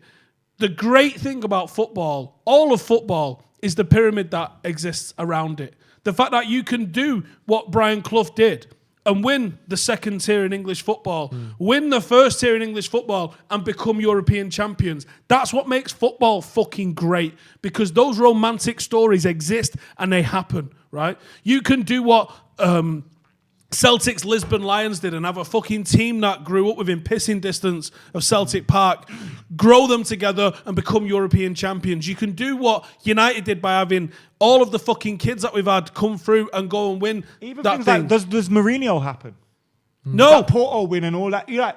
Do you get those? Porto aren't on that fucking list. Not so far, no. Obviously, It's like, do you know, if they like, want little 2 things- leagues of probably 10, they good need for us to add if teams Mourinho to this did list happen, pretty but, quick. Like, But yeah. do things like that happen? And that's what makes football great. As much as it hurt us, like the rest of Europe buzzed off him running down the touchline at Old Trafford. All of those moments are what make football great. The reason that the highs are the highs, because the lows absolutely volley you in the dick. And when there's no lows, you get NFL. And the only people who give a fuck about it are weirdos in England and people that are in America. And this is where you'll start getting franchise football clubs, and I'll tell you why. Because now, if someone wants to be in the European Super League, they can only buy one of those clubs. Then you'll see people buying those clubs and being like, right, I'm going to move you to where I want to be. We're going to Gibraltar. Like, so you could open the door up now for potentially crazy One in shit like New that. York. That's what might happen. Something insane like who's the most? All right, the most skint team in the world is Barcelona, so they're probably not a great example of this. But let's say, oh fuck it, Inter Milan, because their owners are gone west, aren't they? Right? Let's say Inter Milan, because they're completely fucked, and that's why a lot of us are signing up to this. United are in a lot of debt. Barcelona are in a lot of debt.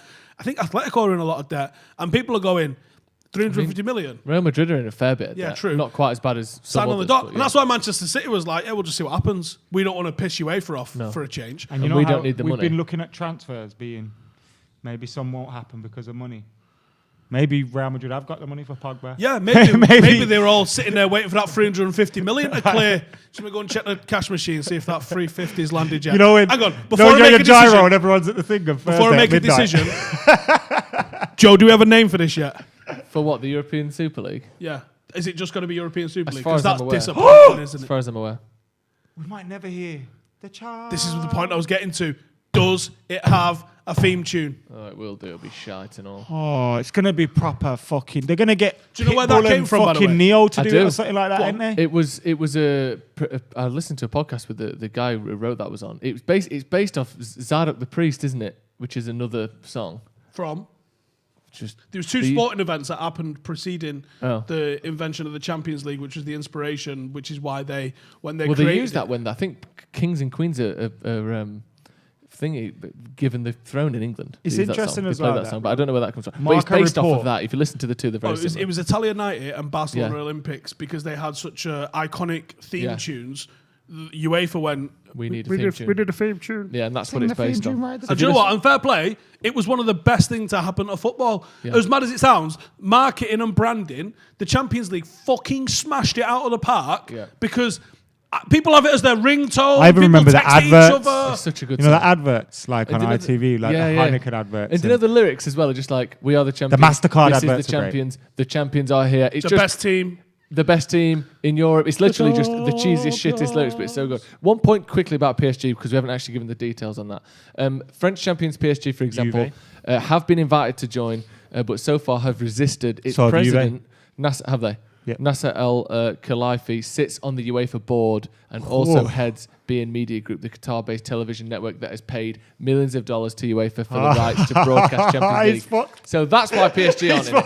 Bayern Munich aren't in it because they've gone, you know what, we like tradition. PSG aren't in it because they've gone, you know what, we like cash.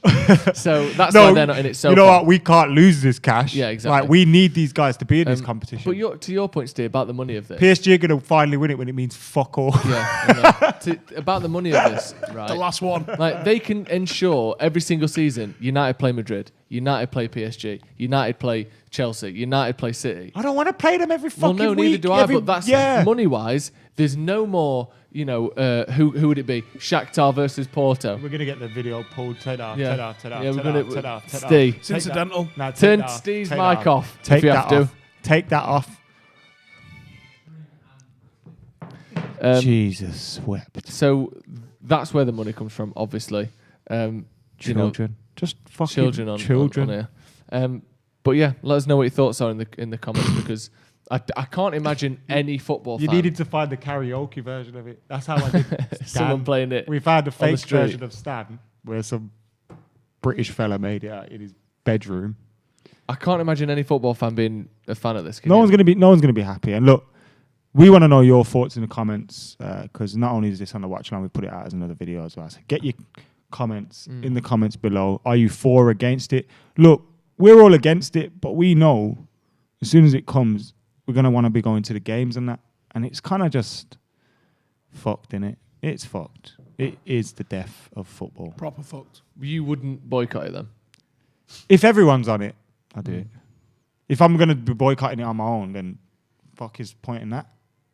Just standing outside. That's the spirit. Standing outside the club on That's the your own. spirit. I'll happily be the millionth person at the march. But I'm Standing not being the outside the first. club on your own. Like, what's the point in that? Let me know there's a plan. I'm on it. Half protest McCullough over here. The whole thing about protests is they only work when it's all of you, right? So Yeah. him just standing outside going, stop going in. Well, that's true. It's like Thierry Henry jumped off Twitter and everyone went, "See you later, mate." Oh, he's back 24 hours later. It's like, Or is he all not? right, all right, all the cool. clubs are doing it Like, next week, aren't they? it's like, all right, bye.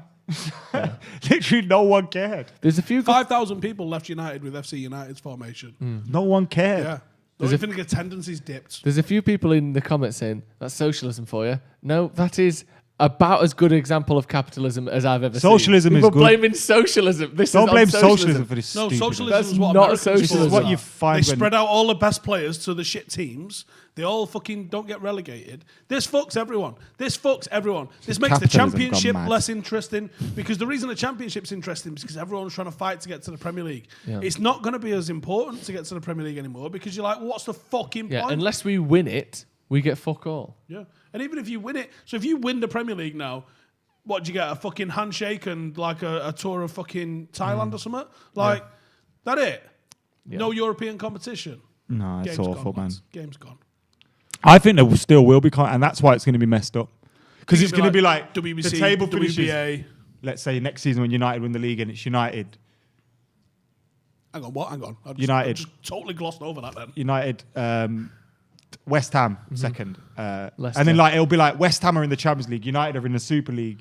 Yeah. The fifth place team's in the Champions League, but the third place team's in it. It's Yeah. going to be you like, can what? Arsenal came 11th again for the second consecutive season, but Arteta has secured Champions League because that was the final place that was in Jose there. and his backroom staff are jumping around his dressing room like, They're playing Europa. They're playing Europa Conference. we're in the league. Dunkirk. Save my job, lads. Oh, We have got a game coming up today, Man United versus Burnley. Burnley haven't lost at Old Trafford in 6 years. What do you make of that? It's mental. If Sean Dyche doesn't lose today, then he will be the first manager to have not lost 5 games in a row. Consecutively at Old Trafford. They've gone 2-0 up in the last 2 games at Other Old than Trafford. United managers, obviously. Obviously. Away manager. Well, since Fergie. Have we won 5 games on a split at Old Trafford? Well, I think this will be 5 games in a row that we've won. This will be the. We probably have. Not this season, definitely. I think What's this will be 5 incredible, league though, games and I in a row know for this this. doesn't matter today, but we got 3 away games left. Yeah. Leeds, Villa, Wolves. Yeah. Um, Certainly Wolves last day of the season, isn't it? Yeah, so we could be going unbeaten throughout the whole season. Do we get away? Do we get a little thing? No, because going unbeaten isn't the achievement. Winning the league is the achievement. Have you got glitter on your eyelids, bruv? Maybe. Don't judge me. You're glistening, I think. Mm. Yeah. It's I've got the that post-lockdown glow. Yeah, it's the youthfulness is just coming Is it, through your is it because I skin. know I'm going on a piss in about 2 hours? Oh, yeah. Apparently, Aren't so. you? Yeah, we are. I don't know about We that. said we're going for a beer, didn't we? Oh, yeah, go on then. Ross Murphy To said. be honest, I would happily fast forward and just go there now, to be honest. Ross Murphy said the theme tune for the Super League You've should already be tossed Post it Malone, Money Made Me Do It. Very good choice, Ross. That sounds about spot on. Or / the mob made me do it. Mm. I've already been 4-4-2 to death once this weekend, so I'm not really looking forward to another iteration of it. I hope we do win. Surely we can't just lose to Burnley every time we play them at Old Trafford. Surely we're better than that. Some teams have a bogey team. We've got a few, haven't we? I mean, West Ham away always used to feel like that. I know we beat them last time. Trigger said, Adam, you tough love Jose, don't you? No. Yeah, I definitely don't love him. You do. I love Simon Stone's just tweeted. It just says, UEFA are absolutely furious at this news. UEFA are fuming. Go upstairs and say sorry to UEFA. She's been waiting up all night for you. She's absolutely livid with you. UEFA's fucked. Like you said, it's kind of funny though, isn't it? They only really It's exist kind of because funny. everyone was like, yeah, we agree, you lot are in charge. And now they're like, actually, you're not. Lads, even though we're upset That's all by you want this, to do. shall we just pretend to be happy about it? That was and be kind like, of what the "Fuck all Premier of League you did. lot." Yeah. They created a new company, and they was like, hey, psst, you lot in the first division, do you want to make more money? And we went, yeah. And we went, do you not want to give up? Because I didn't even know this. We used to give half your gate receipts to the opposition. There must have been some serious amount of under-declaring going on there. Yeah. How many was here? 54. 54,000? No, 54. 54. It's a quiet one. There was more than that on our coach, Nah. mate. It wasn't televised. It was only on the radio, so you can't prove it. Yeah. It's just like, yeah. So I we reckon ain't it was got any footage. under-declaring all over the show.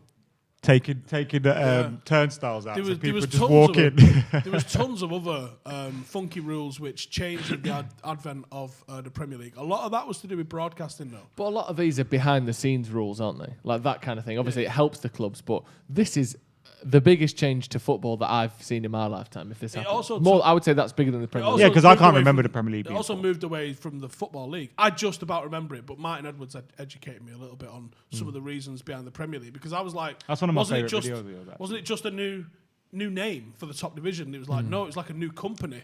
So it completely separated itself from the English Football League. So that's what this is. And then they had to do a deal where relegation and relegation promotion became a works, thing. yeah. But So it was couldn't we totally possibly like see that happen here? Basically, like the EU kind of thing. Like That's You why have to trade win the deal. Champions League to get in the Yeah. Super League. Maybe that's the thing with they're talking about Premier League too, and we go, well, what's the difference? You just got the Championship again. Different rule set, different broadcasting rules, different, and that's what the wild thing about all of this is that it could go any number of different ways. The Premier League was a crazy success in terms of what it did for the TV revenue, and the increased TV revenue made it a very competitive league in the early days. Latterly, it's become less competitive, and the top teams have sort of really slipped away from the bottom teams. But overall, it was a success, I think. And certainly in terms of broadcasting, and because they got onto it early, the Premier League did manage to capture the audience around the world. I don't think this new thing that's coming in for European Super League is positive in anyone's imagination. I know that obviously now you hear like who's won the most Premier League titles, but in football fans' eyes, in clubs' eyes, United have won, 20, and Liverpool have won, was it 19 or whatever? It's not like 13-1. I know that we can say that to each other. We still maintain the records that came before in the top division. This Super League thing is... All of that is out the window now, isn't it? None of that like Champions League, this, that, and the other. The Champions League should done. end up now. I mean, you shouldn't necessarily really have counted the European Cup ones because you had to win like 4 matches. Yeah. Really.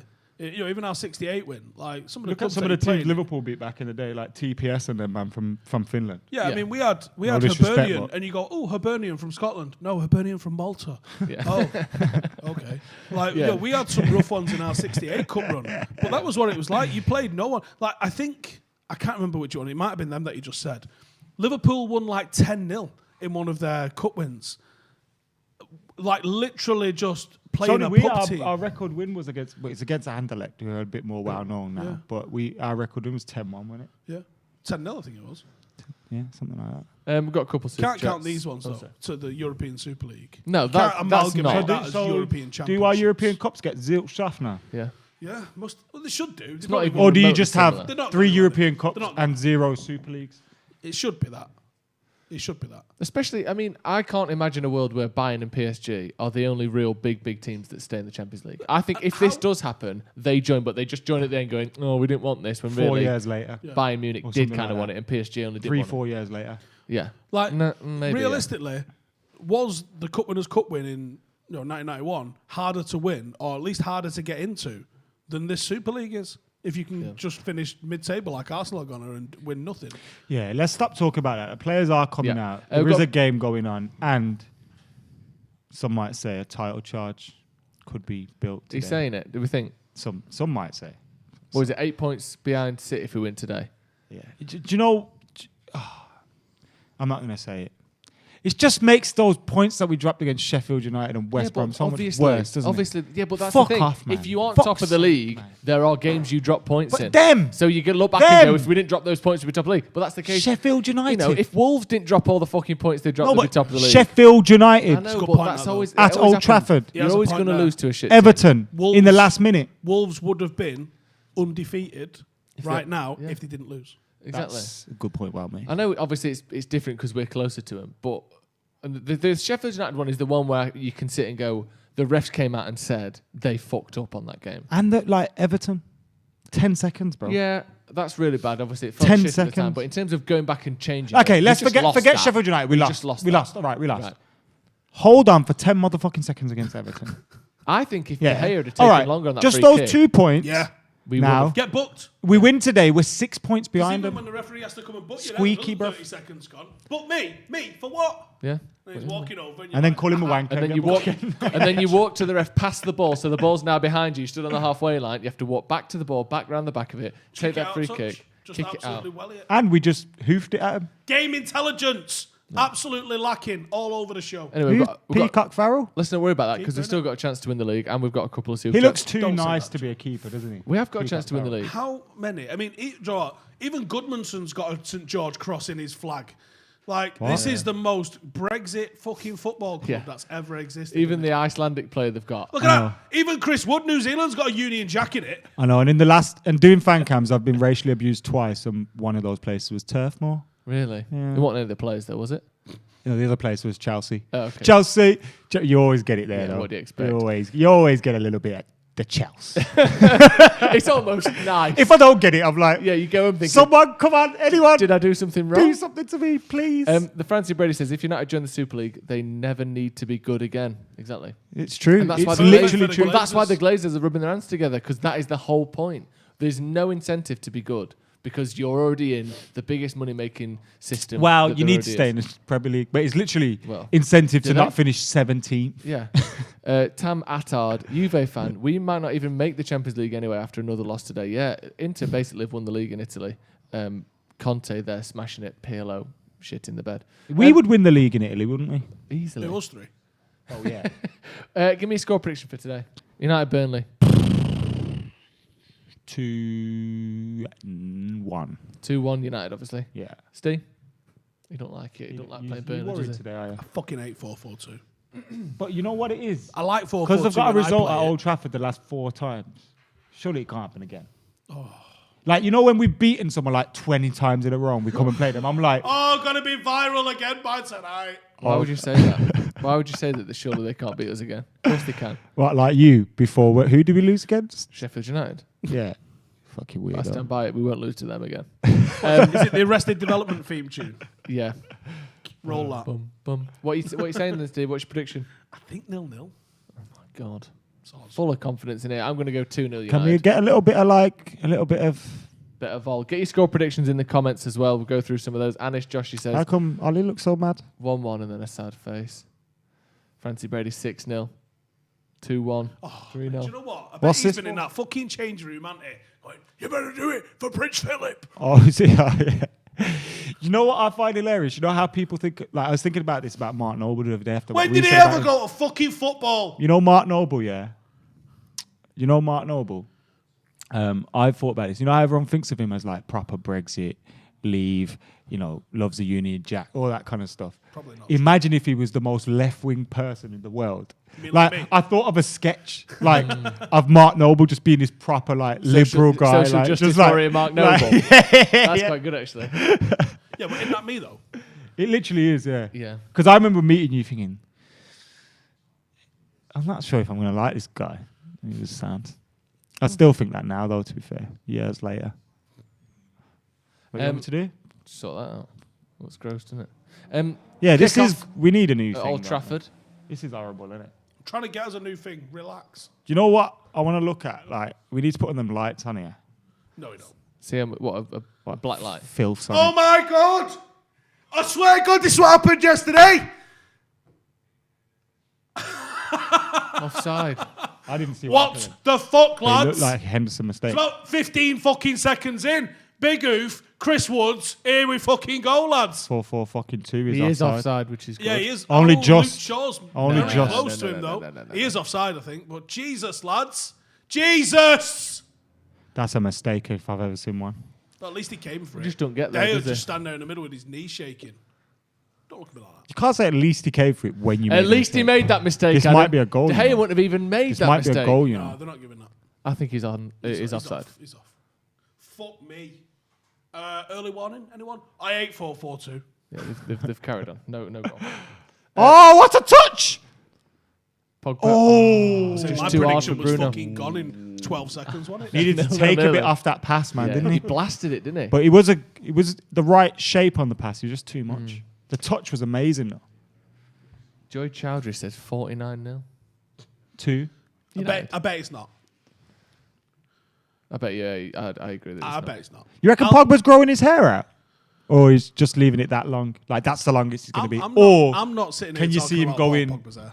Louis Saha style? A little bit of length? Maybe. Remember when Louis he had used to have Fulham? he used to have the Mohicans, like faux With hawk, some mohawk. length on that, Yeah, didn't the he? blonde one at Juve. Yeah. That was a bit of length. That was a bit probably... mad. Maybe he saw Ollie's interview and thought, I want a mohawk. I'll show you, lad.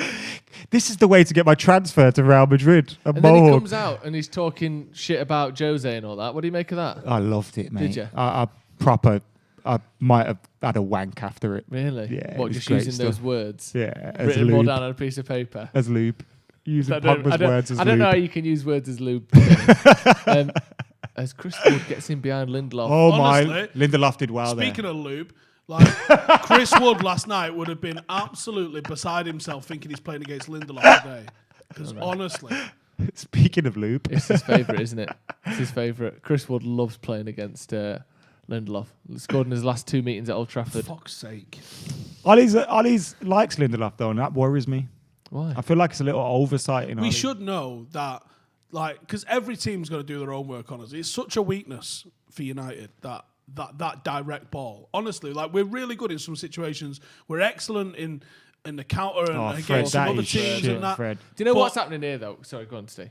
But like a direct English, I know he's not English, but you know what I mean? Like an English style number 9 is the absolute kryptonite for Lindelof. He just crumbles with him. The thing is, though, Where's he? He's from New Zealand, isn't it?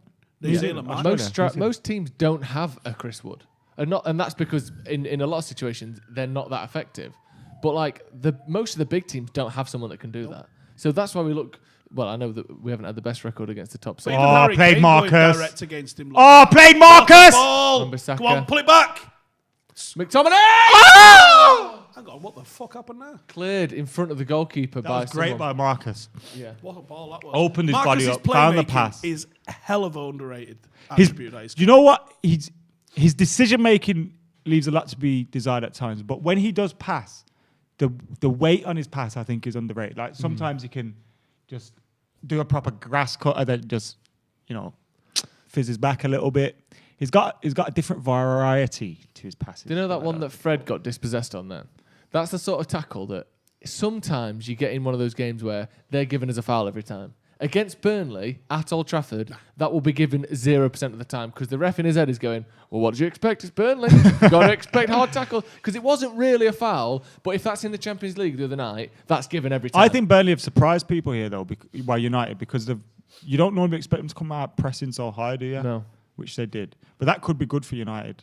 Yeah, but they do, actually. They press and they also sit. Like, they sort of do it in phases. Like, they'll sit like this in a full fucking absolute lock the tank, and then at times they'll not pressure, but they mix it up. I actually like that about that what is a Deitch has managed to do with baller. Greenwood out to Shaw on the left. Because it's shit when your team's just so predictable, you know what's coming. Yeah. And Burnley are still extremely predictable, but at least like they do mix that aspect of how they play up. Yeah. Like sometimes, and I think Fred and Lindelof are probably going to be the triggers for it too, to be honest with you. And maybe Wan-Bissaka because of how he is in possession. Played. Luke Shaw. Played Lukey. One thing that Luke Shaw's so good at is his ball retention. Like there, he's in a tough spot, sprinting toward the touchline. He's about a yard or so off it, and he's got two men closing him down. The way he just keeps the ball, like he's really good at, like this is a tough control of the ball here, and then he just cuts it back, gets the cross in. He doesn't give the ball away much at all, which is That was really a good crossway if it had a bit more height on it. Yeah. Do you know what I was just thinking about that as well, with the likes of Wan-Bissaka? Everyone gets like a free swing at it, don't they, in their first season? And then, oh, what happened to him? He was good last year. And I think sometimes people have gone, he's not so hot in possession, press him. Whereas they didn't think that in the first season. Yeah. They didn't know what to think about it. But I do think there's been little gradual improvements in what he's been doing as well. Because you've got to remember, he's never had a partner really down that way as well to build a relationship with. Like, you got Shaw and Rashford who can build that. And then sometimes Pogba will pull over into that position. He's never had the ball. Oh, it's a good ball, Luke Shaw. And there's McTominay no way jumped too early there. There's no way Wan-Bissaka isn't doing a shitload of like offensive drills. He must be doing crossing work. He must be doing 1-2s, dribbling work. He's he very must be doing stiff that. though, bro. It's like clunky. But he must be doing a lot to improve it because everyone can see he's not that good going forward. Or it's not that he's not that good. You can tell he's thinking about it every time. Yeah. But again, if you give him let's say Jadon Sancho in front of him, how much better is he? Mm-hmm. Do you know what I mean? I reckon he's a lot better. That's a good ball. Could tell the way the defender was running that was going to Wan-Bissaka. That's the thing. You need that burst there, just a little. Yeah, he's just. That's awful. That just looks clumsy. I wonder if Burnley are sort of chuffed that Cavani ain't playing because I mean we've seen it a couple of times already. Pogba and McTominay have dropped into that 6-yard box because otherwise we don't really have anyone that can win a header in that front three or front four. It's weird that he's left Cavani out though because we got a week. Well, did you hear what he said? He said that Cavani's not used to playing 3 games in a week. He hasn't done that for a long time. Would you not have rested him against? But he said, based on my conversation with Cavani, we decided that the bench was best for him. So reading between the lines, Cavani's gone. I ain't playing today. Or not I ain't playing today. I could do with being on the bench today. It's mad, isn't it, that he has that attitude with Cavani, and it's like Marcus has played 51 games while his arse has been hanging off. It's like literally Fergie, said that again today, didn't he? Fergie was like that, wasn't he? Like Rooney would play every game. Yeah, complete blind spot with some players. Yeah. Pull your mic round a bit, Matt. Yeah, it is weird. He said about Rashford, he said, I can't remember the last time I spoke to him and asked how he was. And the answer was good. Like, he hasn't Is it been not where he fit. goes, I've stopped asking him now. Yeah. I just look at him and go, morning. Mad, innit? Don't ask him if he's alright. That's what he thinks. Don't ask him. If I don't ask him, he How can't. how was your driving? Good, my ankle was hurting on the pedal though, because it's been hurting for 18 months. Anyway, see you lunchtime. See you lunchtime. Sando, yeah? Potato croquettes on today, so that should be nice. The ones that have got a little jam on it. That's the one, yeah. I fucking love them. Can't buy them in England. What? Like potato croquettes, but with ham on in them. Gammon. No. Ham. Jambon. Jambon. Little ham inside the centre. You get them in every cheap Are they resort like in Spain. tater tots? Is that what you talk about? Yeah, but they got like a bit of ham flavour. Tater tots are so good. Give me some of your tater tots, Napoleon. Find your own. Harry Maguire on the ball. I think Maguire's been good for the last few months. He's a good lad, isn't he? What do you reckon? Lad. Why do you think our defence has got so much better, Steve, since Christmas? It's settled. which is something we've not had in a couple of years, I would say. I think Maguire has been good. Shaw's improved. I think Maguire's been very good. I think apart from the first few weeks when he was still on bail from Greece, I don't even know what the script is with that, to be honest. Yeah, we've got to revisit that at some point. Who knows? It's a good cross. That is a good cross. Oh, that is a good header. God. Outside the unlucky Pogba. Outside the post. That's why you get him in the box, yeah. I think he has been good, and I think because he's unfortunately ended up with his nickname of the Fridge. Who hit that ball? Wan-Bissaka? Yeah, it's a good Trent, cross. That. Get the fuck out of here. That's a really good cross. Literally 30 seconds after saying, fucking hell, that was awful. Either way, he's on the same amount of assists as Trent is this season, so fuck him. I think Maguire's been a hell of a lot better than he gets the credit for. And I'm not sure what the script is with that. I think Me Woods on TV there. Sorry? Me Woods. Right. See that? Yeah, can we get a taxi, Fred? Fucking hell, Fred. Him and, Got me Wood out on the telly. Couldn't work out who was going for that one. It was good when Holding stood next to Wood, though. Holding Wood. Just said Holding Wood. I just couldn't get it on the bounce. You hoping for like good results in your GCSEs and that? Me? Yeah. Yeah, hopefully. Retaking them again this year. Just it's that DC borderline, isn't it? It's the 15th year now. Back again. Yeah. Actually, I did my maths GCSE on that early. I was a clever kid, I was. Did you? Yeah. But you know what? I got lazy and it fucked me. Yeah. That's definitely. So I should have got A's in that, but I got like B's and C's. There are rafts of people who go, I didn't even try and I still got B's. But the people who are more successful for the rest of their life are the ones who tried really hard and only got C's. And they had to try. Yeah, but they worked dead hard. I didn't try. And I failed.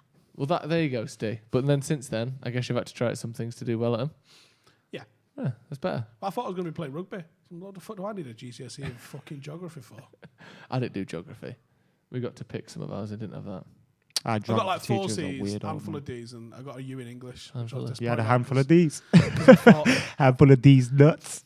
I thought I could speak English quite well. Fluent even.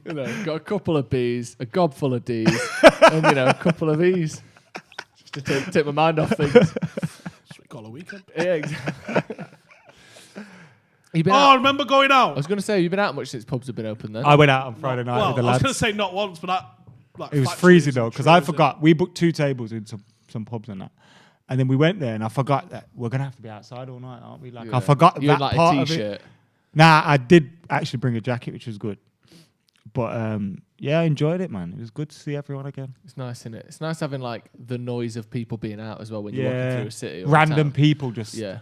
Do you not think it's weird though? Because obviously, just round the corner from work, there's like the world's biggest beer garden. No, I just had to walk through one. Right, which I feel weird seeing that many people though. Still, feels odd. It's a bit jarring. And there's still that thing where when someone walks past you and you're like, are they going to be weird if I walk too close to them? Like, can I get through? Can I what is the sketch here? Like, yeah, I know what you mean. I've been for the first time in my life trying to do a bit of jogging. Jogging? Are you meant to jog on the road or are you meant to jog on the pavement? Like, what's the deal with that? What's the rules? Because I've never rules. jogged. I don't think there's any rules. On the road to go Is there around not? people. Bit You're of basically both. walking though, aren't you? So Yeah, but you're fast, walking, so but you with can do big what you breaths. want. Big breaths hanging out your gob. Big breaths hanging out your gob. I'm only 16. Where do you go running, Joe? I got some good spots. Greenwood. I usually go down. Valley. There's 9 Burnley players in the box, and that's impressive. Just now they're counter-attack breaking. for Burnley, yeah. It's one man against the world. Oh no, it's not. It's 2. There's that Lindelof just sort of jogging. Jogging. He must shit himself when he sees Wood playing against him. Wood's heckling him as he's running at him now. Yeah. I'm gonna get you, boy. I'm gonna fuck you, boy. Wood is. Why is he turning to Don't Mr. T? Don't worry about it. Hey, I watched that thing on. Have you seen that thing comparing barbecuing on? It's so good, isn't it? It's so good. Have you seen the guy called Shotgun? Yes. Right. It's a shame that he was terrible in it because Yeah, 'cause I was thinking he is going to Paid make Marcus. $1 billion selling hot sauce. Bruno puts it wide. Yeah, Shotgun was not that good, was he? No, but he looked like Mr. T. Yeah. He was jacked as fuck. He had arms as big as his head. He's got a mohawk. Yeah. And it was just mental, wasn't it? But he just burnt everything. He was like, or undercooked it. Yeah. So he's like, how hot are you going to do this? I'm going to do them ribs about 120 degrees. And you see the 2 judges go, ribs have to be cut to 175 degrees. and he was like, I like them, not pink. Who but were the sort of judges? Raw. I like them raw. Just some like No ex. What? Because he got it Smoke- wrong, he had to smoke pretend he folk. liked the bro. Smoke folk, I think, is the name of these people. Like these people, their skin must stink of smoke all the time. Because you know when you go in someone's house who smokes inside, it smells like they're in smokers. Well, like it's not even 12 that. hours a day. It's like my dad used to be a mechanic. Yeah. And like, Smells of remember that stuff he used to wash? What is it called? That Swarfiga. Swarfiga. Yeah. Like he used to use that every day on his hands, but he'd still have like oil in his hands. Yeah. Like it just happens. Just doesn't gets in the skin, doesn't it? Do you know what my favourite part of when they're like preparing whibs is the mop? I don't know why, but I love the look of it. that mop. That big I wet might get sloshy myself a mop. It's like a juice mop. So you get it, and you got like a. So you got, let's say you got 6 racks of ribs. You might double mop it. So you've got a couple mops, and you got the buckets with the sauce in. So you're pouring the sauce in like that, and then you got your mops in. You just mop in the ribs, aren't you? And you go back and forth, back and forth, back and forth, back and forth. And it's as simple as that. And that's what you got to do, because otherwise you're not going to get a juicy end product. Would you say? Yeah, you could lick them up if you wanted to. No, I'm not doing that. Just clip that up and send it me, please. But yeah, I do like the mop. Without just the sound. drenched Just in him like just- barbecue sauce, and they're just Amazing. splashing it on the ribs. I might fuck off to Texas. Oh, I'd love I'm that. going next year for WrestleMania. I might never Wanna come come? back. Because I know Right. I know Austin's going to be there for the Texas one, so I want to see him. So it's like, what do they do? Well, they drink liquor. It's not rum. Rum's more of a Florida thing. Hard But liquor. they love ribs. They're all fat. Yeah. Get to wear camo. Yeah, Like- they love camo I'm there. and like bull horns on the top of the car and stuff. I could do that. Yeah, I think you could. People saying about running on asphalt. It's better for your knees than cement. Jogging the pavement. Jogging. Yeah, the you're going to park. get shin splints, you are. What's she? So buy some good trainers. I've got some. Running on grass is well better for you if you can. Yeah. That's pretty hard when you live in the city centre. Like, not a lot of grass. Oh, you could go up to that one near. I know someone. I mean, what? Just on the way towards the city centre. The city stadium even. The centre. Yeah. There's that big long stretch of grass there. Just do laps of Oh that. yeah, like New Islington tram stop. Yeah. Do that. Yeah, could do that. Make sure you wear a headband though. Helmet. And if you see Joe out Helmet in case they get jogging, hit by a tram. listen, this is a serious request. If you're in Manchester City Centre and you do see Joe out jogging, I need to be tagged in all those photos. Don't take pictures. That's of me. 'Cause I've Take got- pictures of. I'll pay. used to do that. I I used to will go pay gym, paparazzi style for anyone that gets photos of Joe out jogging. I've got quite I an hate that. unusual gate. I'll I remember pay when at I was least at gym and someone £7 a tried photo. to take a picture of me. I was thinking, bro, what are you doing? I'm out here struggling. You're weird. Yeah. Trying to lift the bench. Please. That'd be great. Trying to pick up that 2 kg dumbbell. The pink plastic one. You've been working up to that, haven't you? So geezer's there like, can this cunt? Last 5 minutes or so, not a lot happened in the football. Fred's giving the ball away a little bit. I ate 4 It looks like an entertaining game though, doesn't it? Yeah, it like looks it's that way. wrecky. I like recklessness sometimes. Not against Burnley, but No. sometimes. Ollie looking a bit. So have we basically Stressed. finished second for no reason because we don't even get Champions League? Oh fuck! I hadn't even thought about that. Getting punished. I'm gonna say it, yeah. We should. It'd be funny then Oi, if we just fell oi, off, finished fifth, and oi. still win. The Shut up, and you shut up. All right. I was talking about ribs, and I want to continue. All right, go on No, then. because I'm hungry, man, and he's not letting me eat at the table. Yeah, because it's gross. Yeah, Who wants to sit home and watch you eat? everyone. People love that shit. Joe, ASMR especially stuff. everyone who's fasting, Adam. Oh yeah, that's true. Nice. One of our lads was fasting during the match yesterday. That looks like hard And played? work. Yeah. Did you see in Turkey when they Fucking broke hard their work, fast that is. during the game? I love that. And Looks like graft, the that non-Muslim player faked injury so they could eat. Good lad. Because obviously, if one of the Muslims did it, then you broke your fast by lying. Do you know what I mean? Which So defeats when the object when of. the Muslims went down and out his leg. Always, Get them Everyone's- chapatis out, lads. Yeah, everyone's pulling out like all Always these still containers hurts. and that. The only thing that's gonna fix it is a little bit of chicken. Just in here, a little bit of chicken in there. Oh, my ankle's feeling much better now. Thank you. Bruno, 30. Oh, he wanted to have a go, didn't he? Played it into Pogba. It must be great Pogba playing with Bruno. Because he's not had anyone like that at United the whole time he's been here, has he? Fucking hell. Who, Bruno or Pogba? Well, I mean, Pogba. Like, he's been here, 4 years now. He's never had another midfielder who could do anything like what Bruno can do. It must be nice for him. Like, I mean, he's compared got to- Andreas Pereira who mentally thinks he can do that. Yeah, that's true. He actually can, I reckon, on the training pitch.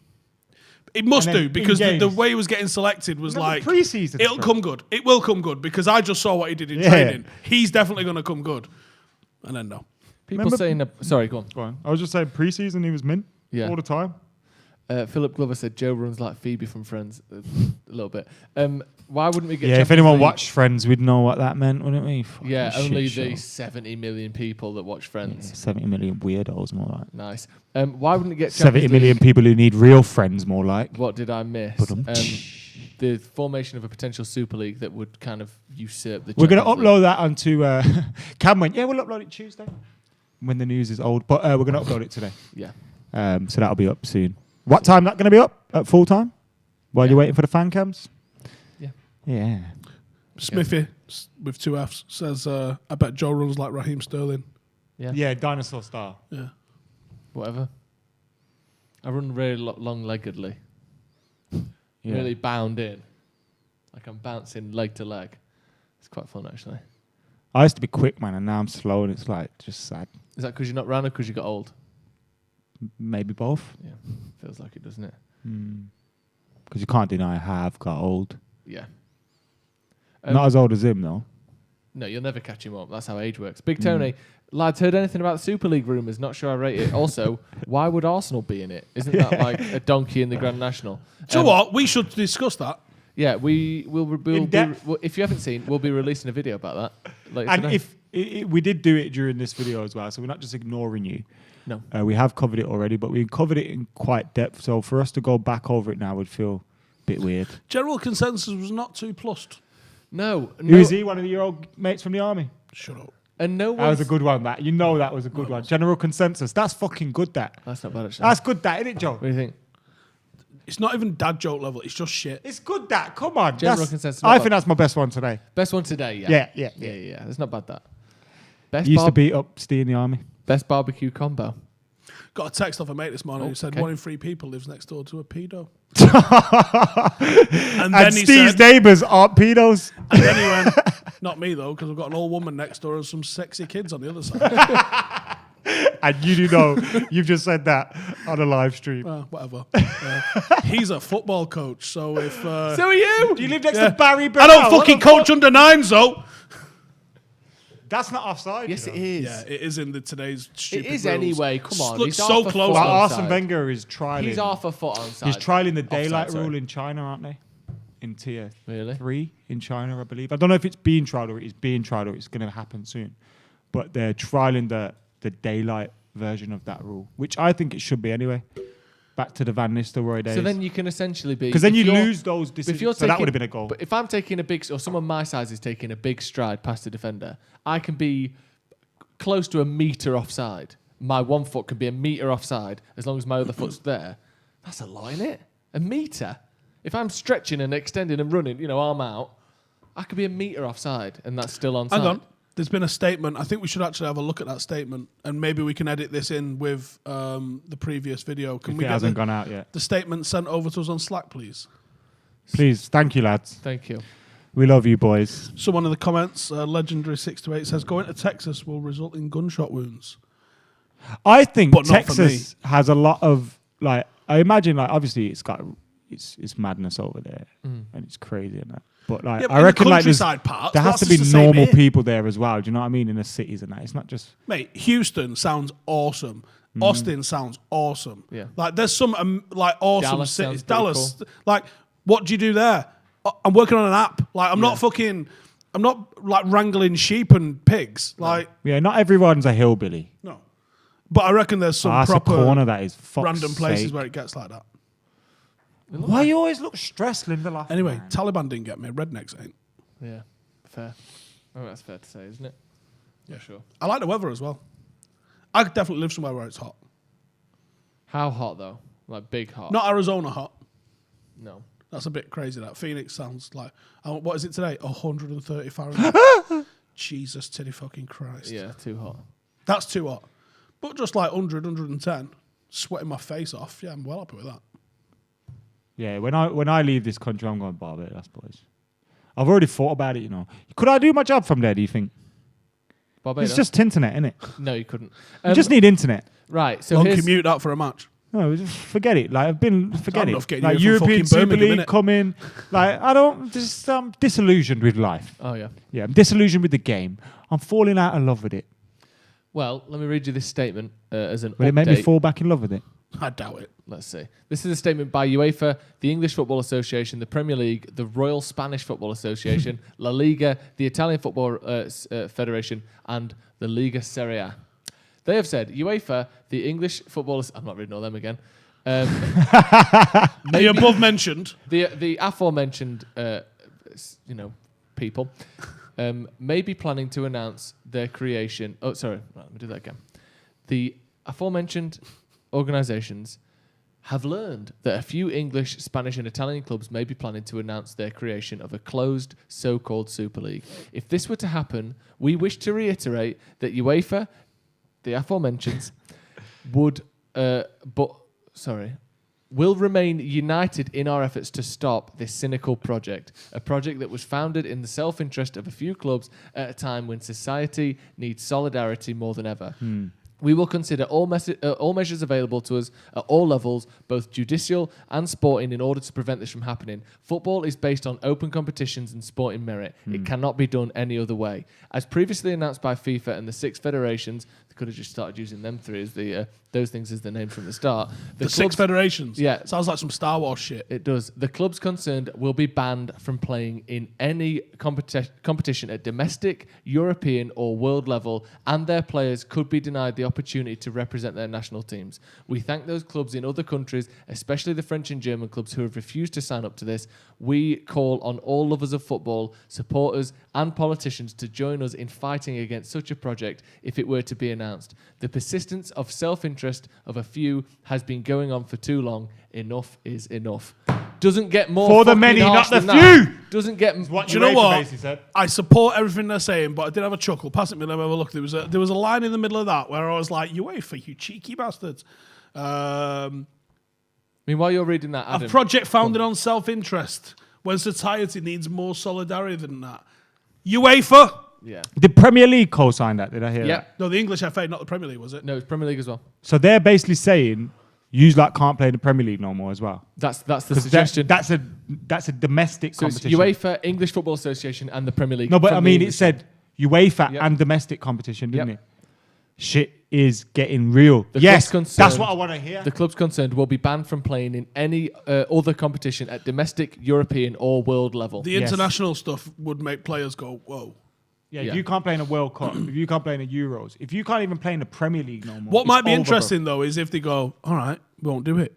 We'll make it 40 teams. Get everyone in. Don't need a domestic then. Playing Wednesday and Saturday. Real Madrid Wednesday. Fucking Inter Milan on Saturday. Who's having it? And do you know what? Enough broadcasters will sign up that people did have it. And it'd be horrible. But you lot could come and all watch. And you know what? FC, and it'd be That would massively suit. That would massively suit clubs because you know what? They don't care about fans, bro.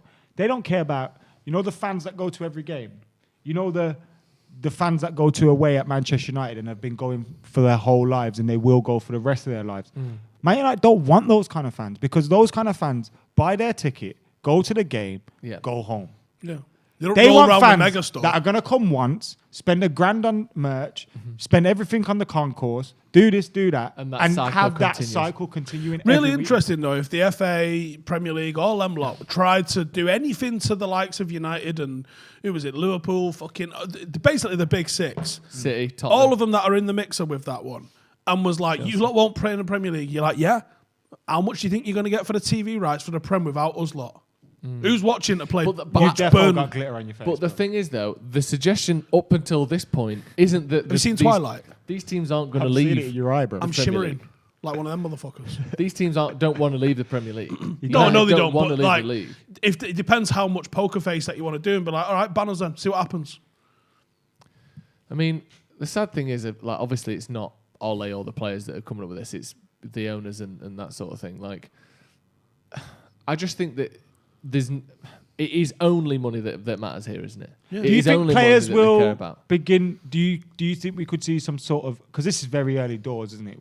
We've often heard it, but we've never felt the weight of a decision kind of actually happening. Well, you never get a statement out of UEFA about it. And would players start to think, actually, we're going to boycott this? The PFA maybe like, I don't know. PFA is fucking useless. It's well, yeah, you know what I mean. Like wet toilet paper. It does literally fucking nothing. It's pathetic organisation. But a bit like the FA, isn't it? Rashford.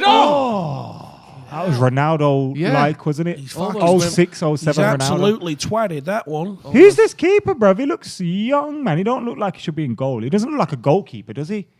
No. Goalkeepers normally look like lunatics. It's a great shot. shot. He looks like a sweet boy. Nah, I was going over, I think. It's a good shot, though. Rashford's doing all right today. Burnley are enjoying this game too much. I wonder if whoever's behind, whichever evil genius is behind this English European Super League, which it sounds like the Glazers and the Scouse owners, I wonder if some of them would be like, fuck it. Well, fuck off. Yeah, or go full American and come up with like new franchise names. Here's the Milan FC or whatever playing in it. Yeah, I wonder if this is a kind of a final roll of the dice for them to go as big as possible. They want to do it. Yeah, they want to do it. They'll keep thinking about it.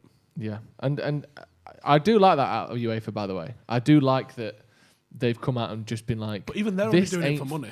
They are doing it for money, but it is money in the direction of the tradition of football to a certain extent. Yeah. Whereas this is money in the direction of what do we know? Can anyone in the almost. comments or anyone off camera let us know what were UEFA's expansion plans looking like for the Champions League? Yeah. Someone off camera, let me know UEFA's expansion plans, please. Yeah, I'll get it. I mean, thank you. I'm not sure they've got ready for that one. Well, fuck them. That's what we're here for. You need to know UEFA's what? Yeah, because originally we did. It was against Maguire that time. It did kind of feel like UEFA was going to be part of this Super League.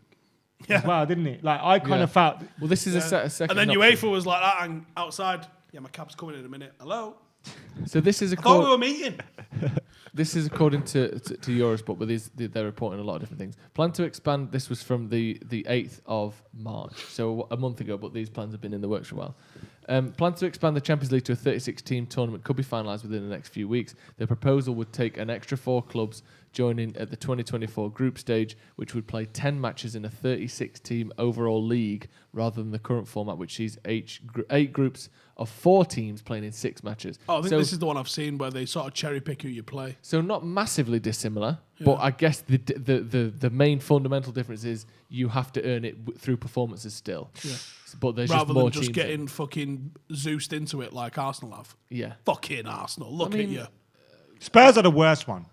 Spurs are the worst. Honestly, Forest deserve to be in there more than Spurs. almost anyone except United and Liverpool. Spurs don't even win English trophies, never mind European trophies. What the fuck is going on in the world today? Spurs. It's literally Spurs. Just imagine someone's like, every big club please step forward, and then Spurs like putting the jacket up. Where the fuck are you going? I think they inherited Mourinho's European Cups.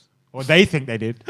They think like, our manager like when a restaurant opens, they're like, we've got a Michelin star chef. It's like, yeah, he didn't get it for your fucking restaurant, did he? This is Burger King, sir. Yeah, exactly. Relax. I was a Michelin. Some 90-year-old in a wheelchair comes in, all of a sudden can Mackey's do that? Michelin stars. Can Mackey's do that? Why? Because the stars are awarded to the restaurant, not the chef. Oh. There you go. Thank you. Handball, fuck's sake, Mason. Do you remember when Joe White's got that Michelin star chicken place? Yeah, that Singapore. that went viral the other day, didn't it? It does. But like everyone was tweeting about it, saying it was great. I remember when the lads that were with us in Singapore were like, "Yeah, don't let this shit." No, they were like, "There's plenty as good as that." Yeah, it was like £2 chicken though, and at the time, Joe wasn't eating meat, and I was fascinated by that. He's like, "Yeah, I'll have Michelin star chicken." Yeah. Oh, okay. You didn't eat meat, but we ate swordfish. I ate fish. I was what was that? No, not swordfish. What was that thing we ate? The swordfish. flat one? Stingray. Yeah, it's a fish. And also, a stingray killed Steve Irwin. I'll eat as many of them Didn't as I kill me, possibly though. can. CJ McNally said, let's be honest, the clubs will drag all of this through the courts and avoid bans, just like City with FFP. Well, who even knows what bans can be put down now? Because who is the governing body of this? Who is in charge of this? Do we know? Let us know in the comments, because I don't know who is running this. Dr. Evil and fucking Malcolm Glazer. That's the thing, it sounds like it's like the club's running it. But there must be some George governing Murphy's put body. a super chat in. He says apparently Florentino Perez will be the chairman. Right. Kroenke, Glazer, John W. Henry, and Andre Agnelli will be the vice chairman. Jay Matthews says Joe only eats bread and fish. Yeah, for a while it's true. What, fish finger sandwiches? Everyone likes them. Yeah, Jack Jenkins up the paddock. Up the Making Reds, a fish bollocks finger to sandwich when Burnley. I was a kid once resulted in me killing my goldfish. Did you think fish fingers came from So goldfish? what happened was I was tasked with cleaning out my fish tank. Tasked with. So in between taking the fish out, I left the fish in a little bowl in the kitchen. Right. While I was cleaning everything. And then I got hungry. So I put some fish fingers under the grill. Remember when you used to have those grills at the top of your cooker? At the top. Oh, you know. At the top, like Oh. the old school cookers. Okay, yeah. Yeah, the grill at the top. Yeah, above the hob. Yeah, above the hob. I know the one, yeah. Absolute death trap. Then. So terrible. Oh, yeah. Flames at Yeah. high height. That sounds like a good So idea. How's them sausages? So fish fingers were in there. And then my mate knocked up and he was like, oh, you want to play slams outside? I was like, fucking yes, mate. Ran out, forgot about the fish fingers, forgot about the fish being in there. The water boiled because that room got really hot. And like the fish died. How many? 2. What were they called? Can't remember. I can't even remember the fucking names. Make one up. Probably like Ren and Stimpy or something. Yeah. Captain Birdseye. What's going on over there? Over there. The match. Told you it'd be boring. I fucking hate football. It's not even been a bad game, this, you know. Shut up, Joe. It looks fun to watch. Yeah. Look at that fucking Shaw. That's poor from Oh, Shaw. shit. Say that fun to watch and they're going to score. Chris again. Wood's peeling off onto Lindelof. Nah. Juan Bissaka's there, though. Does well. And in fairness, Woods hasn't done in Lindelof particularly Doesn't yet. has need he? a lot. No, There was I know a he minute doesn't need ago, lot, though, but- where Lindelof just swung his foot at the ball and it like went 2 yards away. He's playing, you know, when he plays nervy, Yeah. he swings at stuff. Yeah. He's offside there, Rashford, I believe. That's how, anyway. They have been the better side here, though. Who, Burnley? Shut me dick. That'd be silly. It's not a foul, is it? He's just trying to dodge the keeper, I think. Certainly not a foul. Rashford could have made it look like a foul, though, if he'd stuck his leg got across. some contact. Got with some meat on the bone. Yeah, a bit of a stale one. For If you were going to improve the Champions League, I think you make it a World Champions League. Yeah, but then what? To try and get a bit of money into Yeah, you other, improve that like Club African World Cup clubs thing, and South America, North America. Maybe you expand that then, and you have the Club World Cup. Maybe all the knockouts of all of the Champions Leagues. Your Asian, your African, your South American, your North American, your European, your African. Antarctican. Should be dick. Okay. You have all of them maybe entered into another Champions League, which is then the true World Champions League. Because I'd love to see United playing Boca Juniors in competitive football. Wouldn't that be good? It would be good. But you just think the money that this would cost to put on, not a lot of clubs can kind of. But that's where that thing of winning the Champions League is good, because then you're in the Club World Cup. Yeah. But it's always seen as a bit of an afterthought, wanky little tournament, where if you made it proper and it was like only the knockouts are in, or quarters onwards, maybe make it even across them all. I think that'd be an interesting tournament if you wanted to expand something. You see Cavani warming up on the side there. Won't be surprised to see him coming out half time. To be honest, Fucking Greenwood hell, smacks the twatted ball. in there. Dear me. Well done, Fred. Fred did well there. Them ones are dangerous as well to go in that. Would you foot that high? Yeah. When a You player get that slightly wrong penalty, maybe a red card as well. If you knock Played, someone's lads. face off. That's good. Pogba and Spread Rashford. that. Okay, don't. Oh yes. Good. Rashford steaming down the right. Pogba's Right so foot cross good, there man. for Mason. Bruno's on Back stick, back you've post. got Bruno.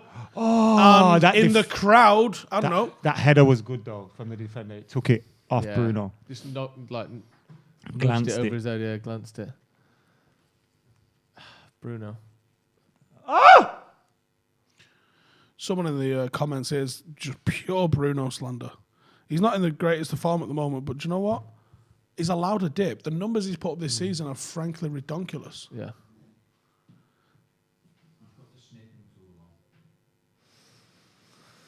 Yeah, he's allowed a bit of a dip, isn't he? A little dip. What's your favourite dip, Adam? With what? Chips. Chili mayo. I'm from LaSalle's, bruv. That's what we do. Nice. Yeah, mayo with Salad chips chili is- mayo, boss. That's it. Then they go, la la, Donan. Yeah.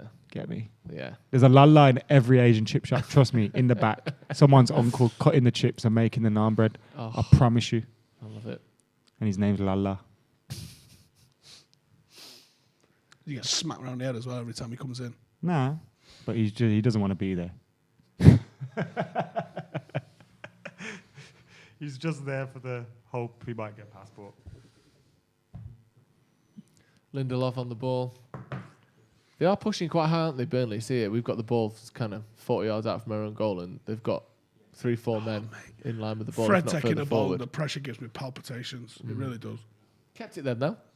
Yeah, he did, but like you can't say that you're completely confident in him. No. Does he get picked for Brazil? No. Fred? Not really. Pick Brazilians usually. I don't know who they do pick, but I don't think he's not had a lot of games for Brazil. To say Lucas Leiva used to play. To say he plays every single week for Man United. That used to mean you was a proper international for whoever you played for. Yeah, like probably one of the best players for whoever you played for. It's like when Kleberson came to us, he was their best player in the World Cup. Which World Cup? Was he though? I mean, 2000 Ronaldinho played in that. So 8. Oh, 2006. well, he's not the best, but 2002. he's like 2002. okay. The best Not is a stretch, but 2002. he was a heavily influential player in terms Yeah. of sitting in front of the I think defense. what I meant to say was he went to the World Cup. He was at the World Cup. Nah, he was Because influential. Rivaldo and Ronaldo He were was pretty hot. influential. Yeah, He was but influential. Rivaldo. Cafu wasn't shit. He was influential Yeah. in a team where you got all that attacking sauce. Yeah, you got to have a bit the other way. Was Lucio still knocking about then? Yeah. Nah, Yeah, he was. Lucio, the angry Bayer Leverkusen geezer. No, Lucio, the Inter Milan geezer. Yeah, he played for Bayer Leverkusen Oh, first, same bro. guy. Well, That's yeah, the then. guy. Yeah, When they then. knocked us out. Yeah. I'm sure Lucio played for them. didn't Yeah, he? mate. Lucio was around from then. He was till he till was in Jose's that, he was era. in that 2010 Jose team, wasn't he? Yeah. Yeah, they had Lucio, Ballack. What I would give for a fucking centre half like that Oh now. yeah, Bayern. That Bayer Leverkusen. Bayer Leverkusen. Lucio, Ballack. Berber. Oh yeah, Berbatov. Shit. Fucking hell. They had someone else. Neuer. Neuer. No, was it No, Schalke? it was Schalke. Neumann. Something like that, innit? Leverkusen had Let's have a look. someone. Actually, I'm interested in that Yeah, team because 'cause that was there a was- good there's team. They were another- good. They were on for the treble and then they flopped it and they got called Bayer Leverkusen Oh, sad, lucky. isn't it? by the German. There's media. another couple at least. Certainly one more big name in that team because it's on the tip of my tongue and I can't think who it is. Maybe not Podolski, was it? Could be. No. I think you might be right. He with was that he's one, later, Joseph. weren't he? Maybe it was later. Oh! As Wood catches a volley there, just goes past the near post. It's a tough game, this, Jacob innit? Morris has given a super chat and said it's for Jay's Pepsi Max Cherry. Oh, thank you for that. I'll feed his addiction. Yeah. Here's the team. Go on. Hans-Jörg Butt in there. Yes, that was the guy. Diego Placente. I remember him. Boris Zikkovic. Jens Nowotny, as well as Lucio at centre half. Midfield of Bernd Schneider, Karsten good. Ramelow, Michael Carson and Ballack, Ramelow. Yildiray Bashturk. It was Bashturk, probably Bashturk, he was thinking about. Turkish. Zeraberto and Berbatov.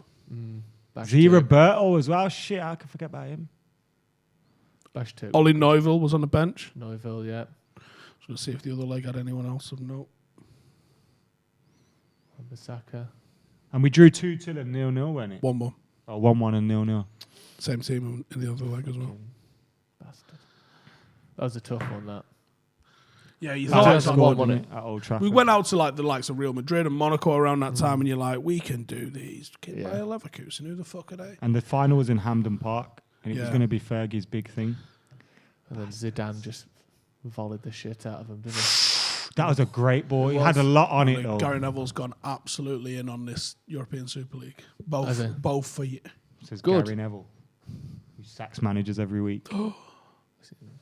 Not his choice. It's not I like don't him to think. get all high and mighty when he's fucking... You just gutted because he rinsed you. Yeah. Well, I rinsed him. I don't think it would be his choice who gets... Like, he's not final say on that decision, is he? On what? Managers getting sacked. Ain't he the chairman? 100%. Or is He's he got just a part of the big, board? big part of it. So then he can't come out here fucking saying, no, United can't sack this and Why does it be look like he's on a sacking horse? players. Because he's a beautiful, handsome man. It's a very Orlando Bloom sort of moustache thing going on in it. Like, if he went to a fancy dress party, he could do a great Captain Jack You fucking Sparrow, looking couldn't at? Yeah. Do you know something? Do you know Orlando Bloom basically walked into that Legolas role like straight out of acting school? Who did he know? That's the question. What role? Legolas. Lord of the Rings. He knew Gandalf, didn't he? That's how he The got biggest that role he's ever played.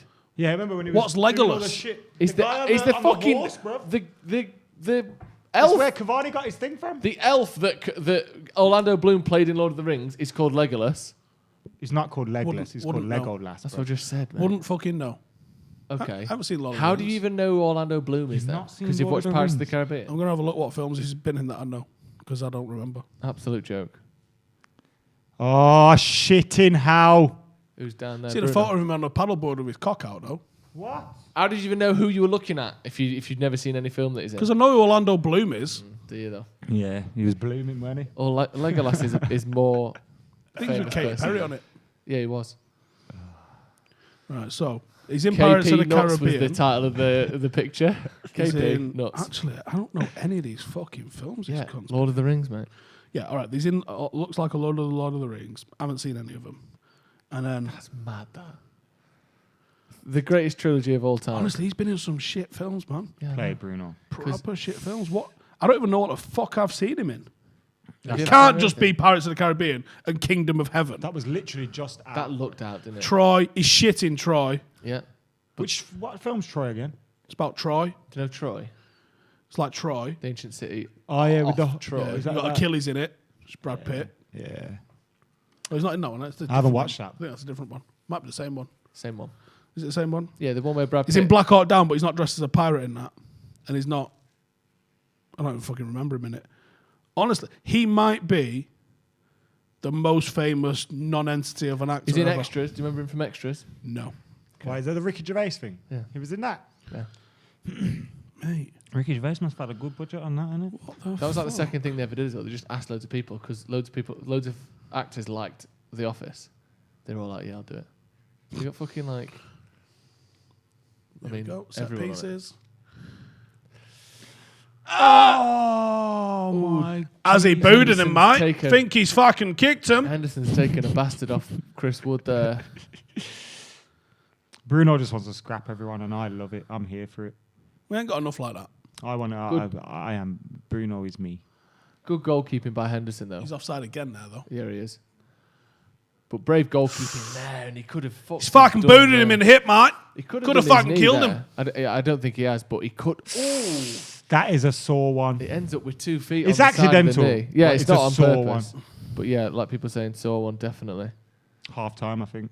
Yeah, Oh no. there would have been offside again, like you said. But yeah, looking like it's going to be half time. We'll have Andy Tate and Jay for the halftime show. Oh, not Jay. What's wrong with Jay? No. Shaves his head in the shower. Right, that is half time. Thoughts on the first half, Adam? Told you it was 0-0. Steve did predict 0-0. Yeah. We should do better in the second half. I think we'll win this. It's I not think been a United great half though. probably should have Summary of more the first quality. half is not good at all.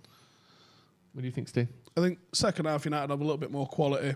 Bring Cavani on, maybe have a bit more movement up front because I think against two banks of four, that can be something that can help you unlock it a little bit.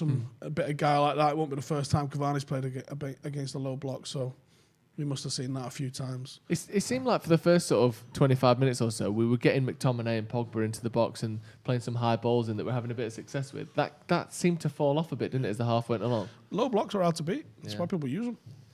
Yeah. They do look pretty good, Burnley, don't they? Your man's already over there. Are they? We good to go? They're gonna love Andy's t-shirt. I'm not getting any confirmation there, so I'll yeah, okay, cool. No. Right, we're going to go over to Andy and Jay for the halftime show now. What do you think of that, lads? Memorable, wasn't it, mate? Eh? Yeah. There's 45 minutes that you'll never forget. Yeah, a bit stale. First few minutes was okay, but first minute was a bit panicky.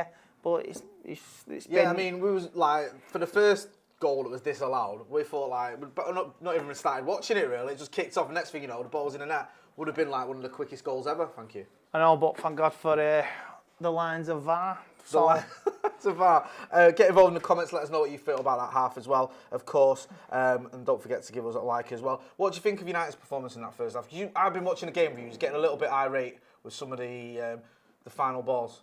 yeah, there's no energy. I mean, I can't use Thursday as an excuse, but there's no energy, there's no oomph, and United were like so good against Tottenham last week.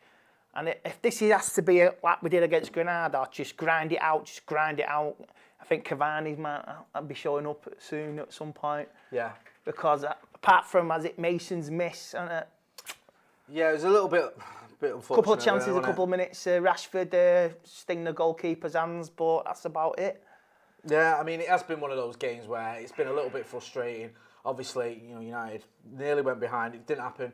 What do you think of Marcus Rashford on the right-hand side? He put in that cross for Mason Greenwood. He had another shot. He switched over to the left. Have you been impressed with his performance? Yeah, he's done okay. He's done well. He's done well.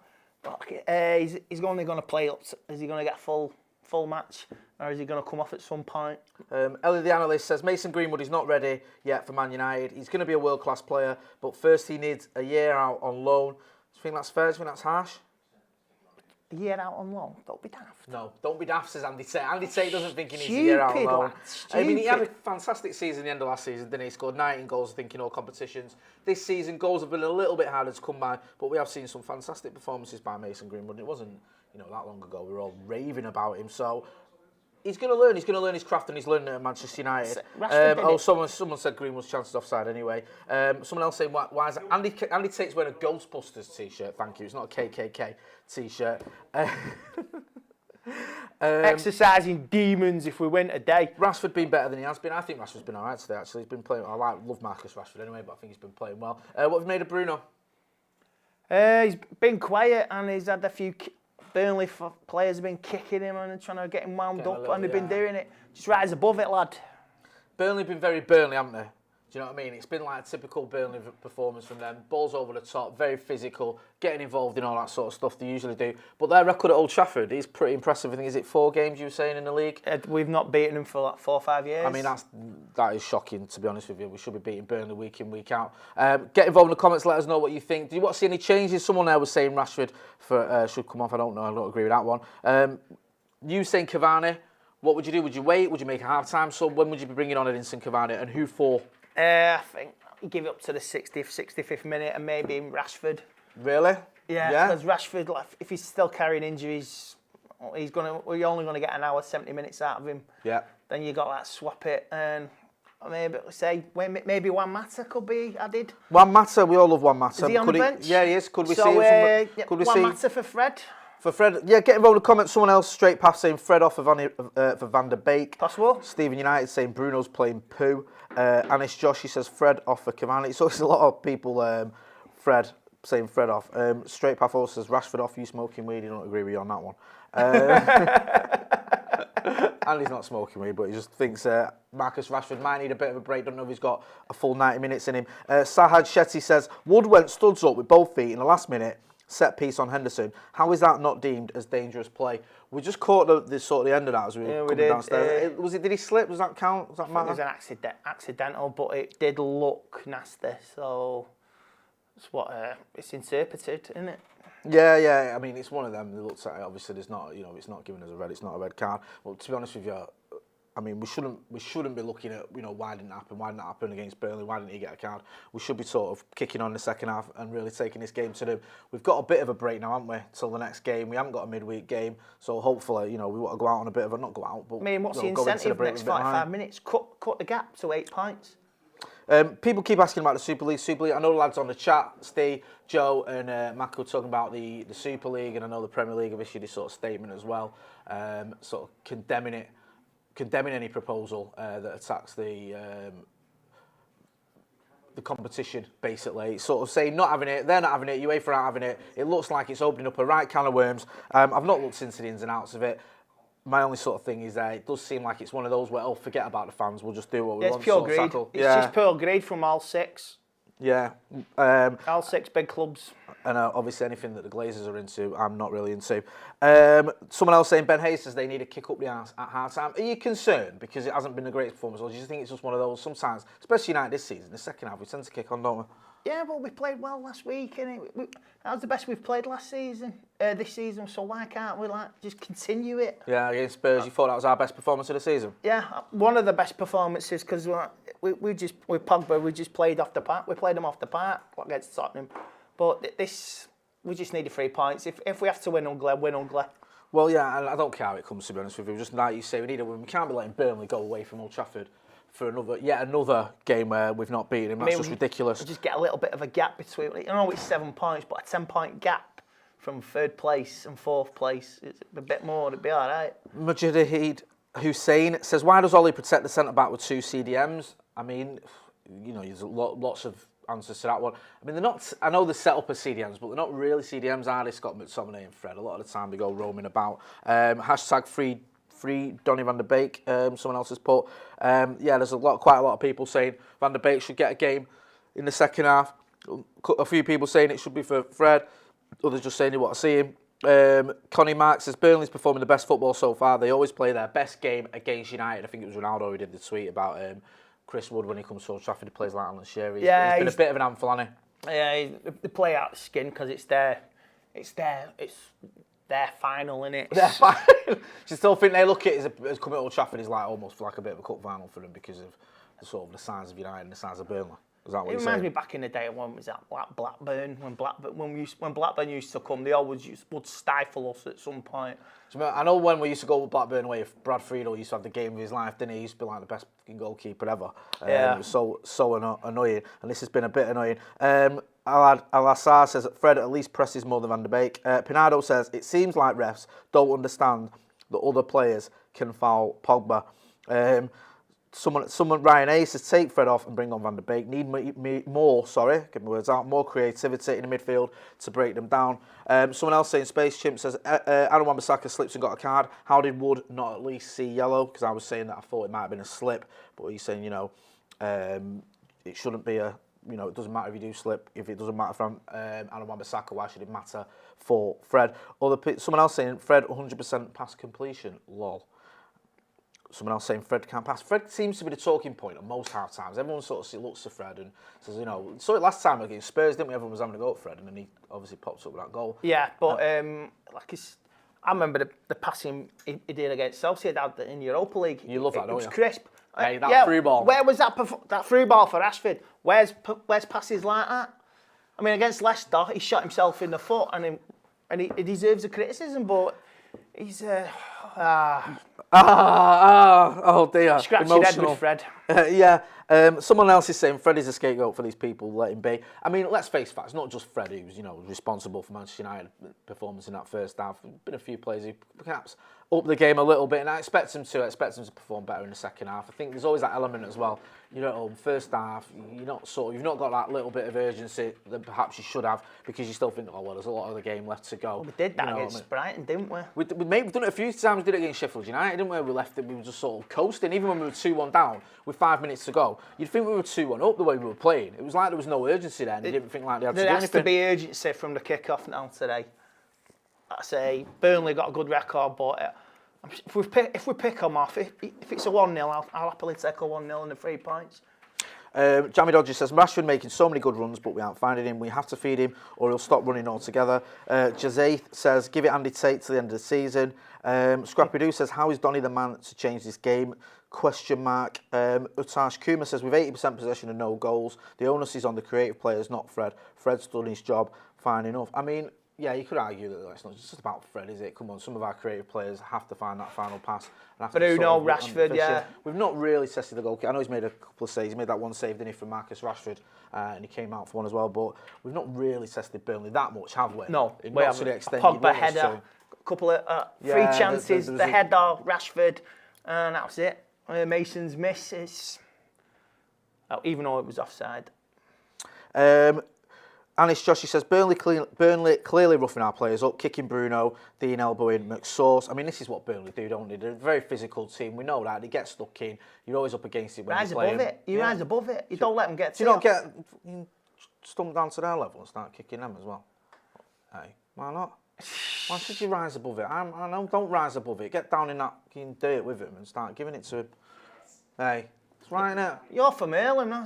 Says it all, Salford. Actually, I live in Eccles. I'll have you know. Posh git. Let's get your facts, mate. Eh? He's changed now, innit? I'm only joking. They're on the same level. In these chats as well, Straight Path says Matic would break those players. Jamie Stanley says Rash and Mason offside too many times. Uncle Dubious even says Wood should be a rugby player. Khalid, the Blessed One, says Super League thoughts, lads. Yeah, like we spoke about this earlier. McCullough and Howson and Joe have been talking about it. I think there's a video coming out on that soon. It seems fraught with problems for me. I don't know a lot about it, ins and outs, but yeah, it does seem like a bit of a bad idea. It won't get off the ground, like the government passports to get into a football ground. Oh, ain't happening. Political. Andy Tate gets political. Who'd have thunk it? Stick your passports at Old Trafford. Peter Kelly in the super chat says, not having Fred slander, he wins so much ball back for us and we really lack energy when he doesn't play. He really drops off last 10 because he runs himself into the ground every game and tires out. Do you think there's a case there that, like, when you look at the amount of energy he brings and the fact he does, regardless of what you think of Fred, he runs around a lot, covers a lot of ground, that maybe he does sort of run himself into the bit of a ground. He does bring that bit of an energy that you need. Or do you think he's just too sloppy? What's your thoughts? Energy with no end product. Carlos Tevez, that was energy. That was determination. He could pick a pass. Fred's just like an headless chicken sometimes. He was good last week. I'll tell you what, I do agree with Peter Kelly about the last 10 minutes. Fred often, towards the end of the game, he drops off, he gets very sloppy, and I think he does get very tired, and I think he needs to be managed a little bit better by Ole, who often plays him practically every week, and almost always plays him for the full 90, so maybe he needs a little bit of better management there. But it's obvious that Ole Gunnar Solskjaer rates him. He plays him nearly every week, doesn't he? Yeah, he's boy, isn't it? He's one of his mainstays. It's like Alex Ferguson with Brian McClare. Constantly played McClare all the time. Remember it? Chucky earned it though, didn't he? All those goals in that first season. Fergie's favourite. Joe Tomlin says Andy Tate for Prime Minister. I'll tell you what, this country would be in a right in 2-8 if he was. There'd be anarchy. There will be anarchy within 5 minutes. I'm not going to comment on that. Anarchy within 5 minutes. Someone else, Ryan Weston says, sure Fred can't make a pass. Straight pass says, facts Tate. Liam Hughes says, McTominay doesn't create enough.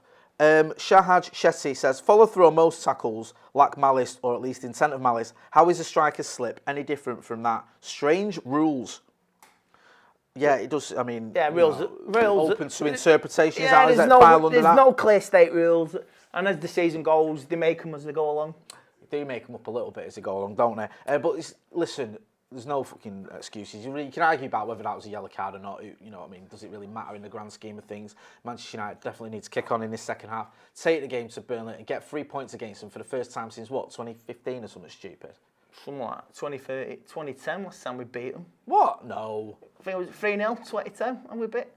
I think we're ready. Are we ready for? Oh no, sorry. This is they're just showing the. I thought they were kicking off again. They're showing the Chris Wood disallowed goal, which would have been one of the quickest goals ever. I think if it had stood, it was like about 12 seconds or something stupid, wasn't it? 14 seconds, I've just been told there. I mean, that is ridiculous. But, it didn't count, so by the by. Craig Vincent says, Andy, ray of sunshine again. Do you think he's being sarcastic there, Andy? Stephen Roberts says, has Andy Tate been hitting the gym? You've been hitting the gym, Andy? I've been hitting the Greg's pasties. Yeah, they've got a pastry selection at his gym. That's what he's been getting involved. Edinson Cavani warming up there.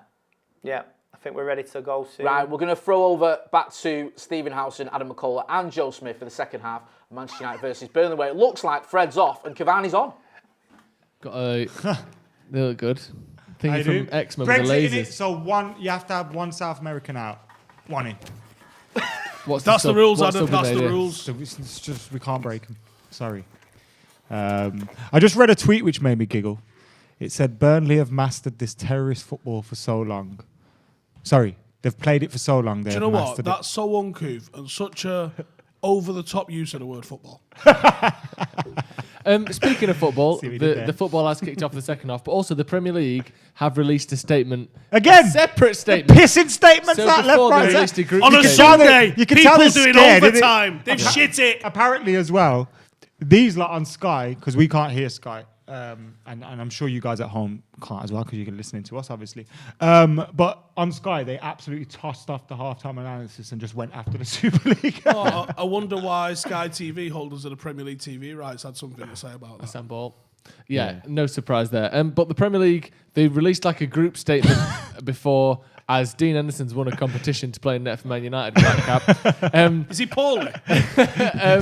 Make a wish. Premier League have now released their own statement, and I shall read that statement right now. They've said the Premier League condemns any proposal that attacks the principles of open competition and sporting merit. Principles. Which are at the heart of domestic and European football pyramid. Go on. What are you saying? The fucking Premier League broke away from summer. So did the Champions League. Let me finish this, you shits. No, not really. Fans of any club in England and across Europe can currently dream, here's the thing where you can't argue, can currently dream that their team may climb to the top and play against the best. We believe that the concept of a European Super League would destroy this dream. The Premier League is proud to run a competitive and compelling football competition that has made it the most widely watched league in the world. So, a bit of a brag in there for no real reason. Our success has enabled us to make unrivaled financial contribution to the domestic football pyramid. A European Super League would undermine the appeal of the whole game and have a deeply damaging impact on the immediate and future prospects of the Premier League and its member clubs. And all of those in football who rely on our funding and solidarity to prosper. We will work with the fans, the FA, the EFL, the PFA, and the LMA, as well as other stakeholders at home and abroad. We're about to start a war there, isn't it? Home and abroad.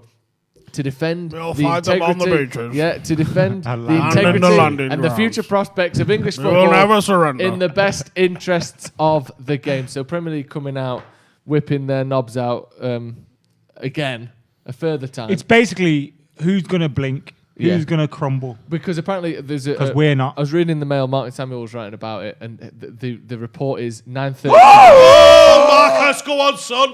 Marcus absolutely roasted it. Oh, please be a goal. Fuck me. That was... That was such a good goal. Kinel. All over the place, lads. Yeah, because you're a twat. Face in here. Right. Rashford He hit me dead does hard. his Can I man. tell HR? Bruno dummies the left fuck hand out of print it. on me. And Mason Greenwood, predictably... Marcus sticks it absolutely in. fucking murdered a guy here. Yeah, Marcus... Are you has honestly done it. using a tea towel? Are you insane? All right, because he knows what he's on about. Yeah, we'll just wash it. We need Another to assist there. get the... Oh, we need to Bruno get the- Fernandes just stepping over it, nonchalant as you like. Marcus Rashford with an assist, absolutely bodying motherfuckers out here. Yeah. I can feel that. Please tell me he megged him. Did he meg him? No. He didn't meg him. He's got that from didn't Donny make van it. der Beek, that dummy, hasn't he? He didn't meg him. What, Greenwood? No, Rashi. Oh, I don't know. He megged him, innit? Good lad. Mason's in good. That had to end up with a goal. That would Yeah. have been like, you know when Berbatov did that thing if Ronaldo missed? Ronaldo would have missed. Like, yeah. it's Or like, just not got on it. Yeah. Can we run that last bit again? Yeah. Can we do that again? Because I've just done a really Remember, good skill. remember Ronaldo's run for Portugal and Nani fucked him. On the And line? made it offside, even though the ball went over the line before Nani touched it. Real dickhead. thing to do, Might that, have wasn't actually kicked him. VAR would, yeah, I reckon he fucked him up in the dressing room. Properly. Because that you're looking at one of Ronaldo's greatest goals there, aren't you? it? Yeah, it was insane. Like that goal itself. Insane. What went through Nani's head there? What goes through Nani's head? Honestly, I think he knew his it was already decision-making in. was insane. Because he had motherfucker could do standing backflips. How athletic do you need to be to do fucking backflips? This is a good tackle by Harry Maguire here, by the way, because he's right in the box and he just gets a toe on that. That should be a goal kick, actually. Dean Henderson, someone said, out here looking like a PE teacher with that cap on, and he definitely is. It sounds with P, but it doesn't sound like teacher. For fuck's sake. Burnley have scored For fuck's sake. in the most straight predictable away. Burnley way you could possibly imagine. What's Corner. that? Corner, header, Yeah. 1-1.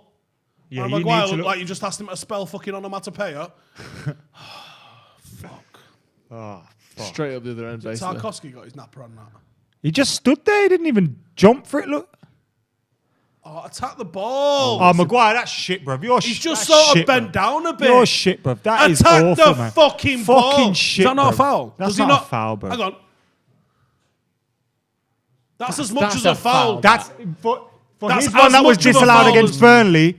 Remember his one disallowed against Burnley? That's more of If a they foul than disallowed that they have to fucker. disallow that, but they're not going to disallow it because it shouldn't be disallowed. I was enjoying that for a minute and a half. Yeah, me too. Like ours against Burnley should have been disallowed. Shouldn't have been disallowed, No. but it was. Was it against Burnley? It was. Yeah, it was, yeah. And then that one, basically the same thing. Rightfully not no disallowed, consistency. but no consistency, yeah. Fucking hell. Set piece, what, 2 minutes later? Ridiculous. At least it's still loads of time left. Yeah. It's almost like we didn't score. Yeah, just none of that happened. Have they released another statement, Joe? No more statements, I'm To afraid. be fair, it feels like we're due a statement now. There's been about 4 or 5 minutes without one. Oh, shit. Oh, shit. Dean Anderson, that cap. was weird that it was like Wan-Bissaka That was weak from marking him, and then Maguire was the one that actually was the one contesting the header. Because he didn't contest the header. It's because he's zonal, so he's sort of basically standing still, and the ball just arrives on him. He didn't have a chance to get a run up on it, did he? And therefore just looked like completely unprepared in terms of being able to win the header. Yeah, he's not right in terms of the scoreline, but it does feel like it's just dribbling towards a draw, innit? Well, plenty of time though. Yeah, plenty of time. It's a shit thing though, isn't it? When you're just still not quite sure from set pieces. Just any time you can concede. Your man there's got to be fucking someone up there, man. Like he's properly got to be getting And on Henderson. Henderson as well. He was inside the 6-yard Oh, box. played Aaron. That's your zone. That was a good pass by Aaron Wan-Bissaka then. Good weight on it to Mace. To Greenwood, yeah. Yeah. Pulled it Another back. goal for Mace as well. Yeah. He's been good last few weeks, hasn't he? Getting, what is it, 4 3 goals and 3 now? Scored in his what was last that, 3. sorry, Cam? Scored in his last 3. Oh, okay. Yeah, which is good. Yeah, 3 goals and an assist in 3 games, I think. Because he got the assist for Cavani as well, didn't he, against Spurs? Yeah. Goal and assist in about 20 minutes, wasn't it, when he came on? Mm. They're doing that 1-2 up that right-hand side a lot, aren't they? Mm. Looking to get inside. Dylan. Just to clarify, who was it who came off for Cavani? Do you know, Adam? Fred. Was it? Okay, fair enough. Dylan. What's happening, Steve? Are you called Dylan? Alex. Can you text someone instead, maybe? I did. You didn't know. Okay, no. Because he's called Still probably out of because you charge. texted the wrong person, I'd have thought. United have got a throw in. Corner flag, basically. On the right-hand side. Attacking down the right. That is annoying though, isn't it? Because I know it's not a foul. Like we all agree that's not a foul. But we've been seen it given against us as a foul. That's and against the same opposition. Yeah, and the same player as well. Player involved. Maguire fouled Imagine one if he and did then it not on fouling. who was the Tarkovsky scored. Imagine if it was Tarkovsky that he was attacking It as might well. have been, you know. Who was it? Find that picture. Go on. Go on, time you. Maguire gets dominated in the air. If you just type suddenly, in Maguire it's zonal. Burnley on Google Images, I'm sure it'll Maguire come up. got dominated in the air. There's no denying that. Yeah, The he's got difference to win is that, bro. That's pussy he's stuff. one of the best defenders in the air in the world. Zonal so it's not marking like it's is not useless.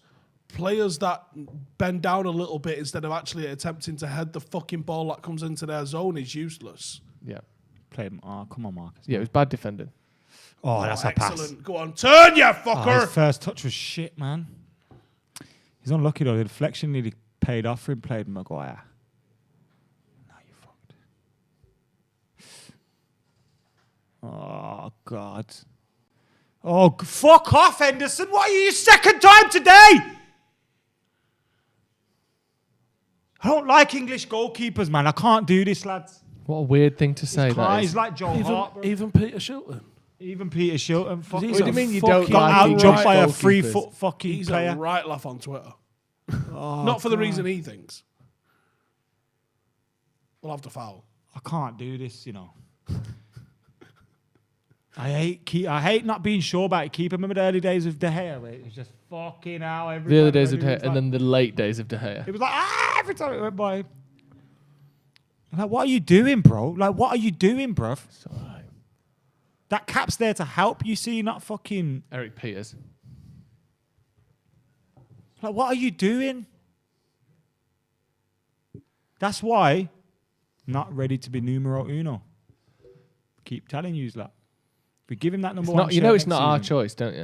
If we give him that number one We shirt didn't shirt pick next it. season, You also know that he's still better than De Gea. he's not. Yeah, In front of crowds, first season as number one. You cannot all that use stuff. in front of crowds as evidence as to why Henderson isn't as good as De Gea when That's he's never not what played I in front said. of crowds. I said, if you listen to what I'm saying, Okay. because that was a part of a whole thing I was saying. Next season, in front of crowds, as our number one, with the number one shirt on his back, De Gea's left, all that stuff. Trust me, we're going to be back in square one looking for a new goalkeeper. Fair enough. I don't, that's one thing I've always said about it. Just because Henderson's good enough isn't good enough, or if Henderson proves not to be good Henderson enough, will be good enough. but that doesn't Not mean yet. De Gea is. Just because Henderson isn't, Maybe he is, maybe I'd he rather isn't. him- That doesn't mean De Gea is. I think United can do better than De Gea, even if it isn't Henderson. Because De Gea's not been good enough for 2 years now. Henderson is Regardless of the Henderson. replacement, but it's a year too soon to be making him number one, I think. That's a foul there. Mark D says, here's €5 for Steve to do an hour-long video on the new Super League later tonight, please. Is that your fee? No. We have got a video coming out about the Super League that Steve is involved in, coming out later tonight, so thank you very much. Pogba's first. For €5, I'll say the word Yugoslavia. Very good. He's not very good at maths, is he? No, it's not. Not really. It's literally less than half. Thoughts on... first time there. Thoughts on Jake Paul, K. Owen, Ben Askren? First time I saw it, thought that was the fakest shit I've ever seen. Then I've seen it from the other angle, and he does clip him. And now I think it's still fake, but not the fakest thing I've ever seen. Hats off to him, making a lot of money. Doing his, but all of them, like fair play to them. But his boxing record is literally still 0-0. Yeah. He's fighting nobody. He's fighting a basketballer, a UFC guy, and so some does that other mean YouTuber. he's better or worse than Tommy Fury? But he's never beat a boxer. He's never Exactly, fought so a boxer. He's Tommy not, Fury or he's Jake literally not boxing. Jake Paul. Because He Tommy does well, Fury's though. records, like, But you see- the dudes he's fighting are like 0 and 100. No, but what I'm saying is there's people at amateur level with more pedigree than this dude. Oh, that fought more boxers in fucking sparring than this guy. He did well, though. Yeah. And I like that Ben Askren just showed I up rate fat your and hustle. shit. Like, you're killing it, bruv. Like, you're making... It's also, it's like, oh, I beat a UFC fighter. You beat a wrestler that was only good at wrestling and wet blanket and everything. Like, he couldn't strike. Calling out McGregor's not going to end well for you. No. Like, look at the difference between, like, Ben Askren got beat up by a YouTuber. Like, McGregor, I know he got beat up by Floyd Mayweather, but was there for a few rounds, and it's Floyd Mayweather. Well, he fucking landed an uppercut on him after about 4 or 5, which I didn't think was possible. Yeah, exactly. So it's not the same, is Let's it? Ben keep it real, Askren though. Mayweather toyed has with probably done about as much boxing training, maybe less, And you know, look, than Logan. the thing than with Jake Jake Paul is he's got a lot of money. He's paying for coaching. He's probably for 2-3 years just coach. And if you do that with me, bruv, I'm going to look good. Especially against useless geezers that can't box. Put him in the ring with proper boxers, then you start to find out what his level is. Now, he could be good, who knows, but you That is can't the thing judge that you him can't off really- what you've seen so far because he's not fighting boxers. Just because of the origins of someone is, oh, he's on a YouTube thing, doesn't necessarily mean that there's not some legit skill or something like that in there at some degree. Yeah. It's just that he's an unlikable balance. But also, he's also picked his opponents very well. Yeah. Like, he's picked a basketball player who isn't a boxer, and he's picked a MMA fighter who may be one of the best examples ever of isn't a boxer. Single like, discipline. Yeah. Yeah. Incredible wrestler, but it seems as though he's never trained boxing his entire life. Or obviously he has, but maybe not that much more than. But that's than the Jake thing, Paul. though. Like, if Jake Paul wants to be taken seriously in boxing, he doesn't know. Then that's the thing. Like, if he wants to, then he needs to fight boxing. If he doesn't want to, then he can just. Carry on doing he what also he's doing. doesn't necessarily need to do anything Because it almost become like WWF. hasn't Yeah, it? because this is the thing for the last 3 or 4 years since the UFC sold to WME. When they left Zuffa, they saw the hype around McGregor, they saw the hype around Rousey, they even kind of saw the hype around Brock Lesnar, and then they signed CM Punk, and they had all of these champ fights where people were getting 2 belts, and it was call-out culture, and it stopped being about the number 1 contenders. United are doing some good football here. You got to shoot, man! Fucking hell! It became about call-out culture. It became about what was the money fight. They made a fucking belt for the bad motherfucker. Like, it just became an absolute circus. And you think the UFC should take the advice that they seem to give everyone else. You're like, what got you to the dance? Why did UFC become as popular as it was? Is because you didn't wait 9 years for Pacquiao and Mayweather. Like, you might wait 6 months. Yeah. You know, if a guy goes on a tear, he gets a title challenge. But And that's then- also because there's Santos one came governing body. 3 times in 4 years or whatever. Oh, he's megged They him. were the best. Yeah. Oh, he's Velasquez and Giovanni Dos Santos, they just fought because they were the best 2 heavyweight fighters, and they just kept fighting. Like, amazing. That's why it was It always so also good. is because UFC runs the whole thing. So, Yeah, so it's not and two they pay their promoters. fighters less, and there's all those issues with it. It's Because not- of boxing, you have 3-4 TV companies, 3-4 promoters. Yeah, It's and one fucking promoter messy. don't want to lose a pissing competition Yeah. to another promoter, so this never happens. But ultimately, the sport suffers for it. Whereas the UFC has suffered for the last 3 or 4 years since they just made anyone do what the fuck they wanted as long as it sold tickets, rather than. But can't the sport suffer when you just have one organisation that governs the whole sport? It basically? doesn't govern the at sport, a mainstream level. But Let's it say. doesn't govern the It's kind sport. of like what we're saying with European Super Leagues. Like no one can get in unless you're invited. Bro. But all it was really was the top one. Like you could go and become a champion Bellator. Wrestling, and it's like You could go and UFC become a after champion MMA. Bellator. You can go and become a champion one. You can become a Cage Warriors champ. But everyone understands the UFC champion is the champion. And actually, that's not always accurate. Sometimes I think the Bellator champions have probably been on an equal footing with the UFC champions. Was it a middleweight at one point when Rory McDonald and there are 2 or 3 others over there that were like as probably top 10 in the world at least? Who knows? I think there was a time when like one of the divisions, it might have even been like light heavyweight even, behind John Jones, it was like Bellator had like the next 5 or 6. Yeah.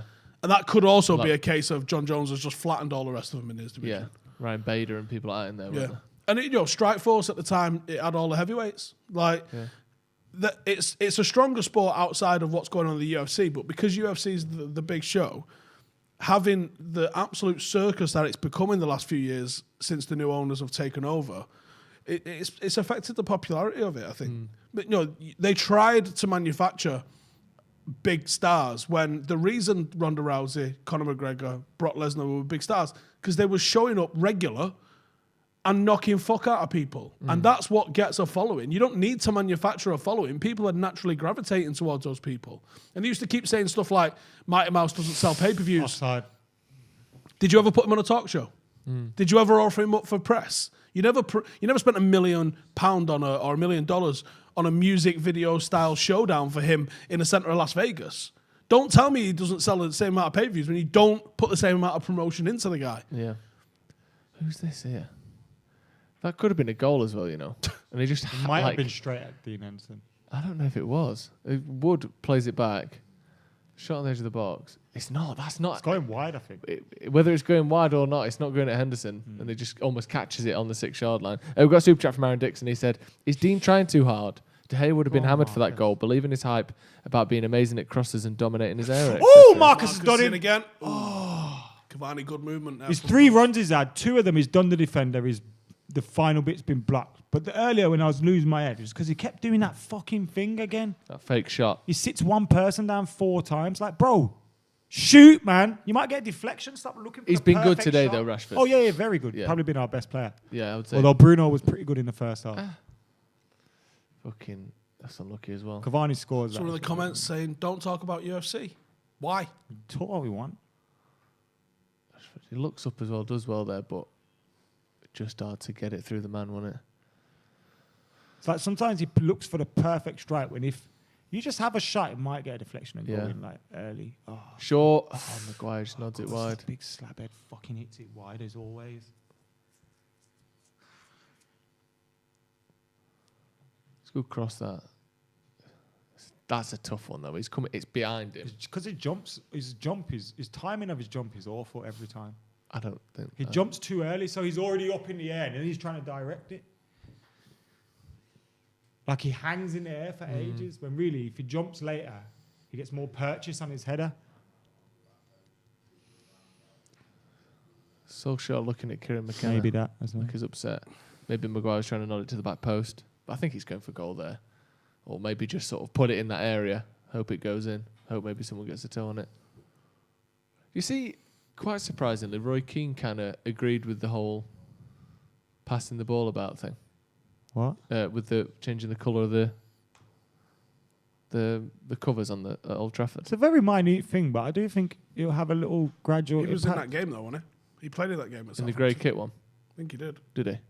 Pretty sure he did. I mean, it makes sense, doesn't it? Like we've all seen colours before.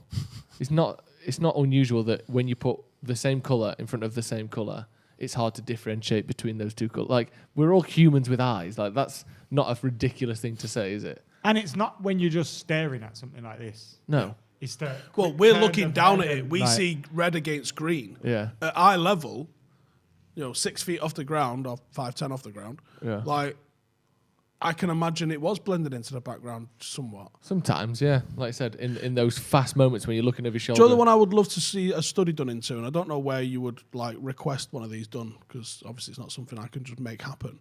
I'd like to see the impact the goalkeeper colour has on strikers. Is for Like a striker or for a goalkeeper? Yeah, if it's like, think of like Robin van Persie, like the level of instinctive shooting that he would have. Someone like that. If he can glance at where the goal is, he's going to know. I imagine when he looks left and he goes, right, the far post there, the near post here, the keeper's in head-to-toe luminous orange. Yeah. I know exactly where he is. I'm going to dink him. I wonder, does that benefit the striker? And I know the reason that goalkeeper kits were green, it's the same reason boxing gloves are red. It's to hide grass stains and blood stains. Right. I wonder if they made the goalkeeper kits like a grey. Does the goalkeeper blending into the crowd help the striker, or does it help the goalkeeper? Like, the goalkeeper almost camouflaging against the background means it's easier for him to not be saying, like you would have to do, I don't know how you do the same studies. Are the rules on what colour kits goalies have to have? They're not allowed to have the same as the kit. Remember I showed you, like, with the red screen thing and all that? Yeah. If people want to see a little example of that, type in Thiago and Santa on YouTube. And when Thiago Alcantara was at Bayern Munich, there's an advertising hoarding, the digital ones where like we used to have one with a dog walking across. But in this one, it's Christmas time. Santa goes up the line. He thinks it's a Bayern Munich player in a red shirt, and he plays a perfect pass for Santa to run onto. Yeah. It's definitely a distraction. I think they're moving the dog, and there's some that have got balls bouncing across them. Yeah. They've got to become illegal. Yeah, it's mad, isn't it? Like that there, look, you see that move there? Could he have overhead? The thing is, though, they could make them green screen and put them in post. No, because it landed at his feet. Yeah. It was like he didn't expect it to land at his feet. Could he have volleyed it? Could he have done something? That's a lovely pass, Maguire. Oh, that's a great ball. Rashford. Oh, I just don't quite get it. Was awful. It's on his well, left not foot, awful, innit? It was fucking it's not quite good enough. Shagged at him, wasn't it? I think he had to play it that hard to get it through the line, though, because the defender's right on him otherwise. His second touch. Yeah, just a bad touch, innit? It's the first one. Yeah, What was that noise? Got caught up. Don't know. A little squeal. That one. Yeah. Don't know. Did you hear it? Yeah. Yeah, I did, yeah. Oh, fuck's sake. Probably a chair. Why is he hobbling?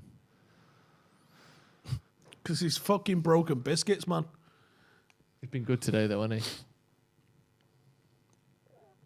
Yes, Joey has.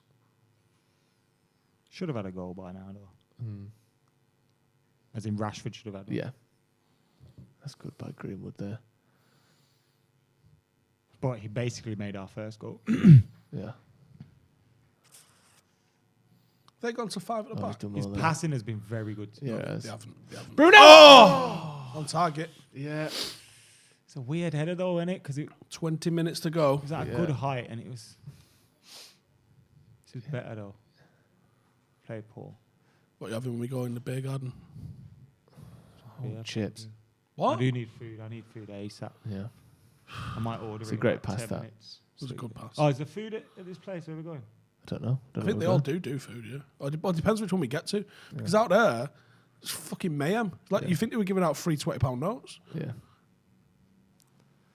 Like, I've been walking through there on the way to work at 10 a.m. and it's like getting busy. Yeah. Like, what are you People fuckers having doing? poached eggs in a pint. I saw a video on internet. That, the first day everyone got released, like could go to the pub and that. And there's this fella in a beer garden, pissing down with rain. It might have been snowing as well. And he sat there on his ones. Felt sorry for him.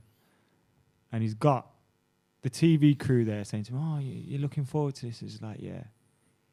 Then the camera cuts to him. He opens a beer bottle, pours it into a glass, drinks it, and goes, "Been waiting for that."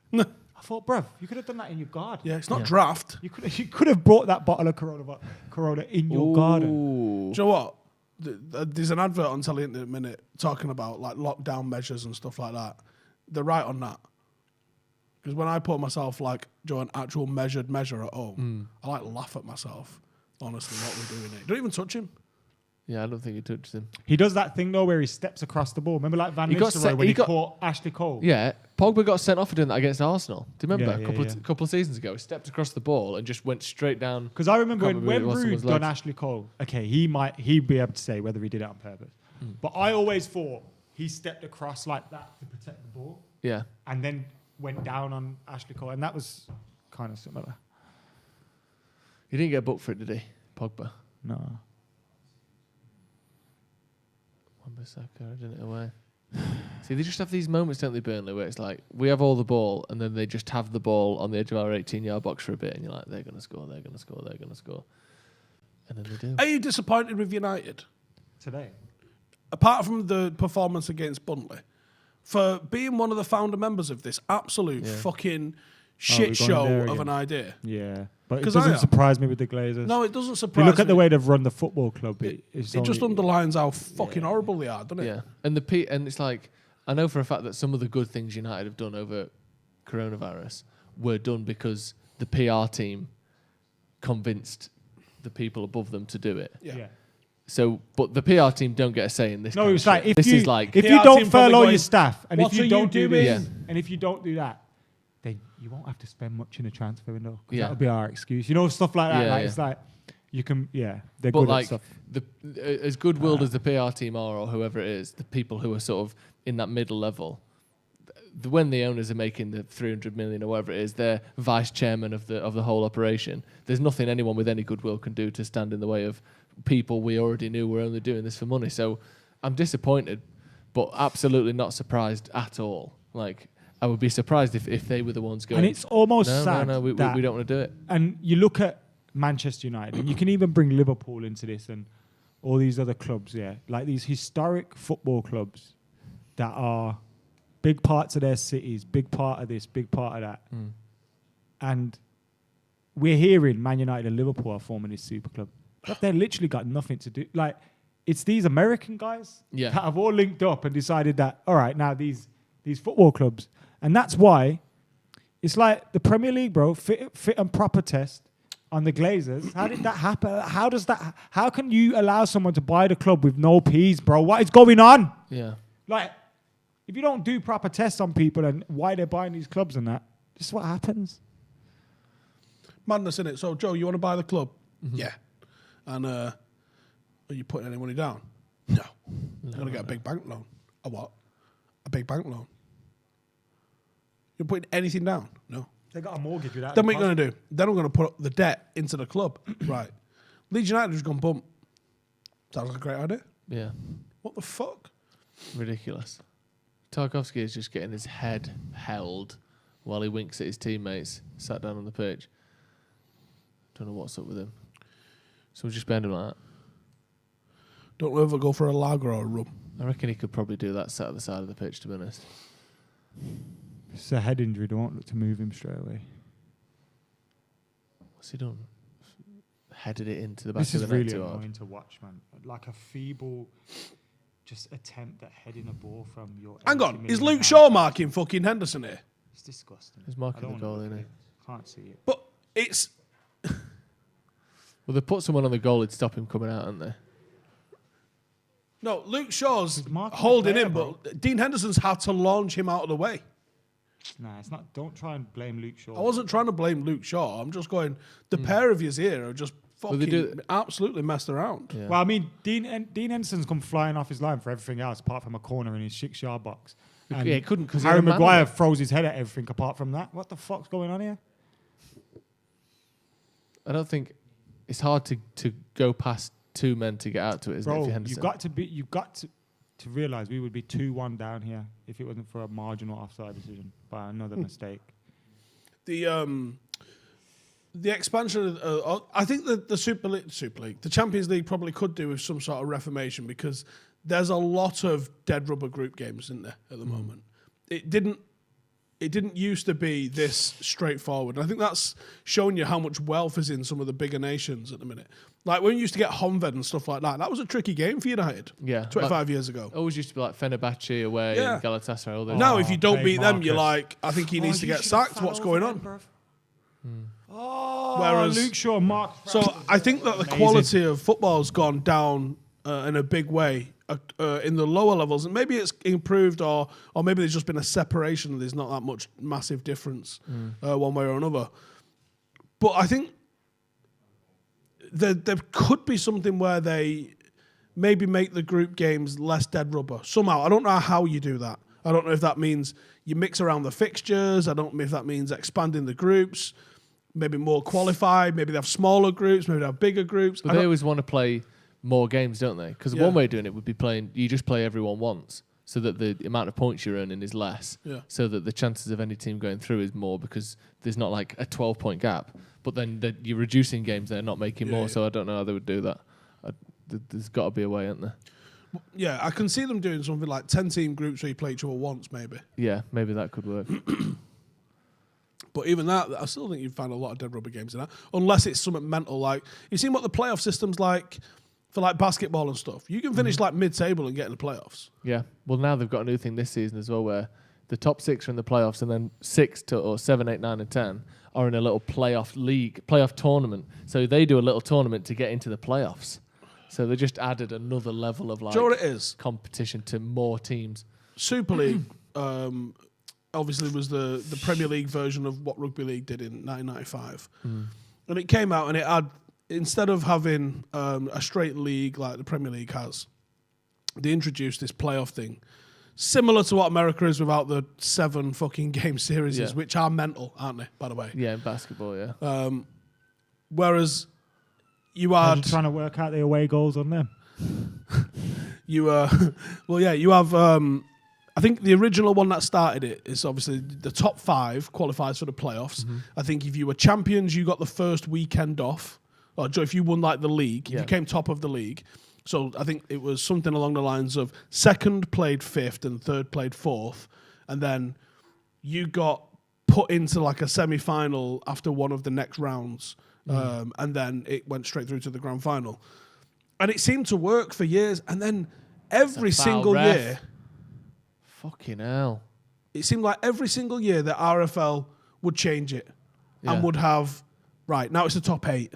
Now there's a second chance thing. So if the team who finished top of the league loses, they get to go back in a third go if they play the power card. Like, it's just utter nonsense. You're like, and they're like winners bracket, losers bracket. So it's like you losing out the winners bracket, you fall into the losers bracket, and then there's all sorts of different formats. And you're like, if the average rugby league fan, like semi-casual rugby league fan, can't follow this, what hope have you got for trying to attract new fucking fans to the sport? And it's madness. And I think one of the great things about like the Champions League, even though they fucked around with the format a couple of times, it's largely been the same. Do you remember the 2 groups thing? Was it like 2001?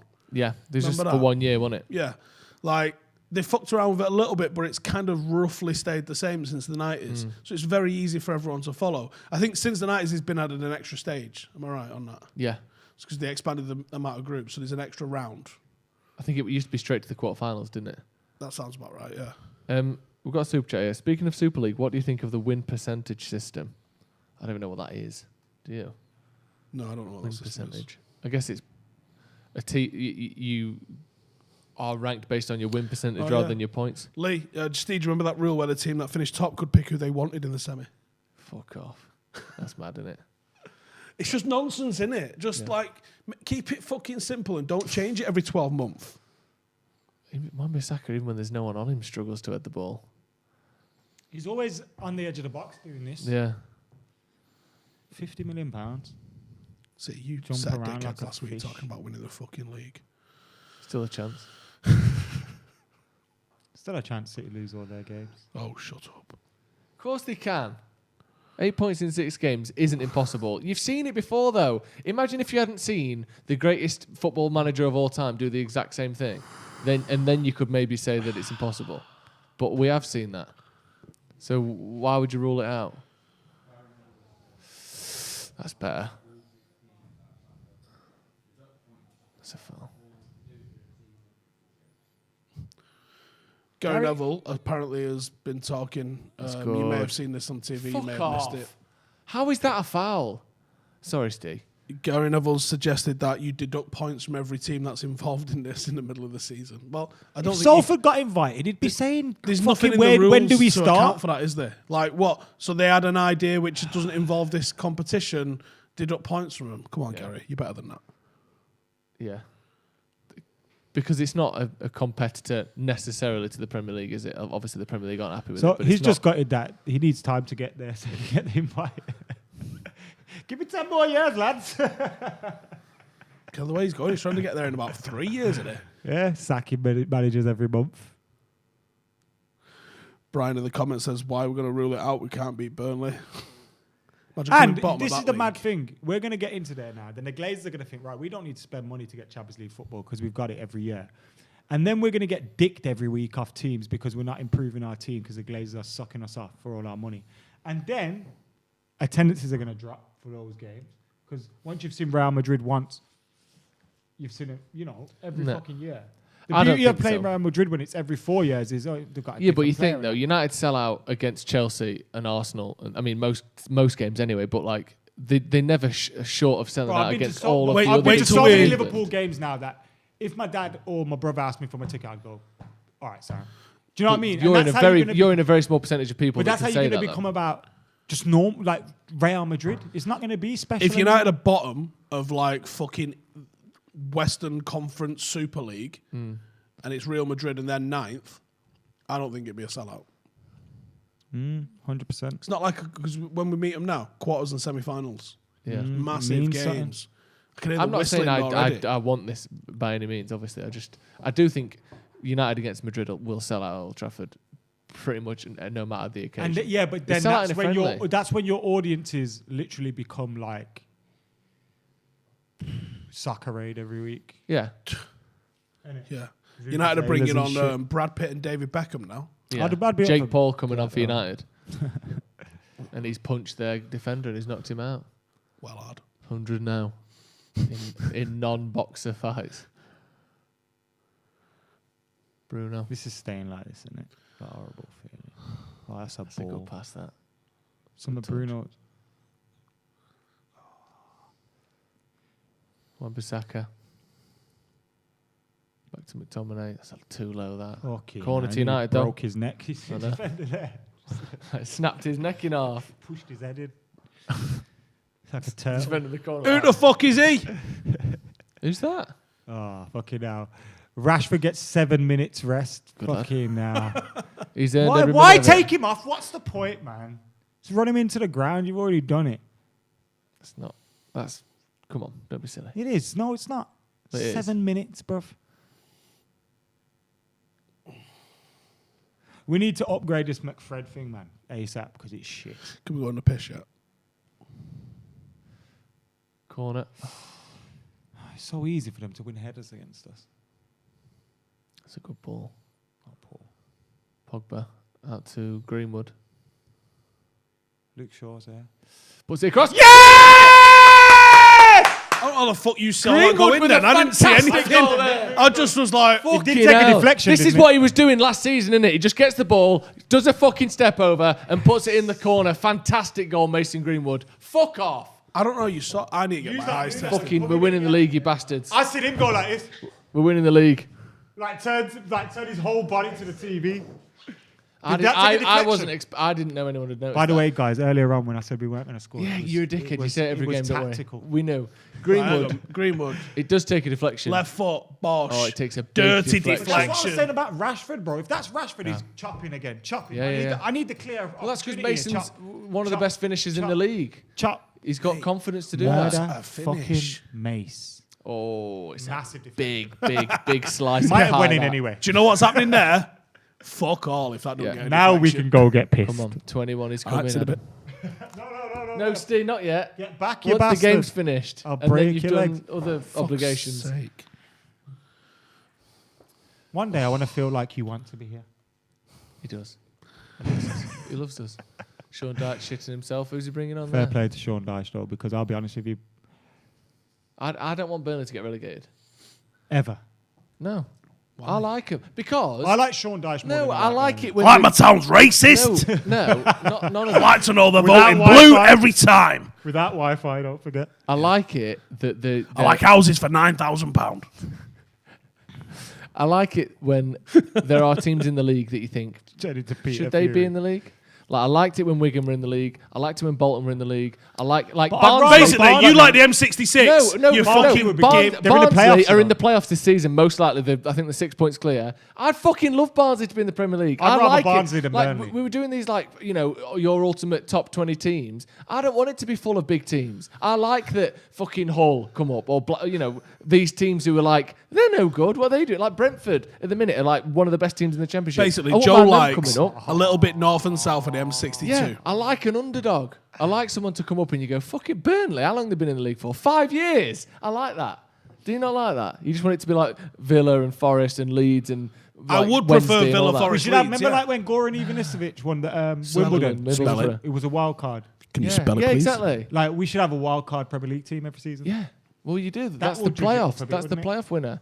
Salford. But I like that.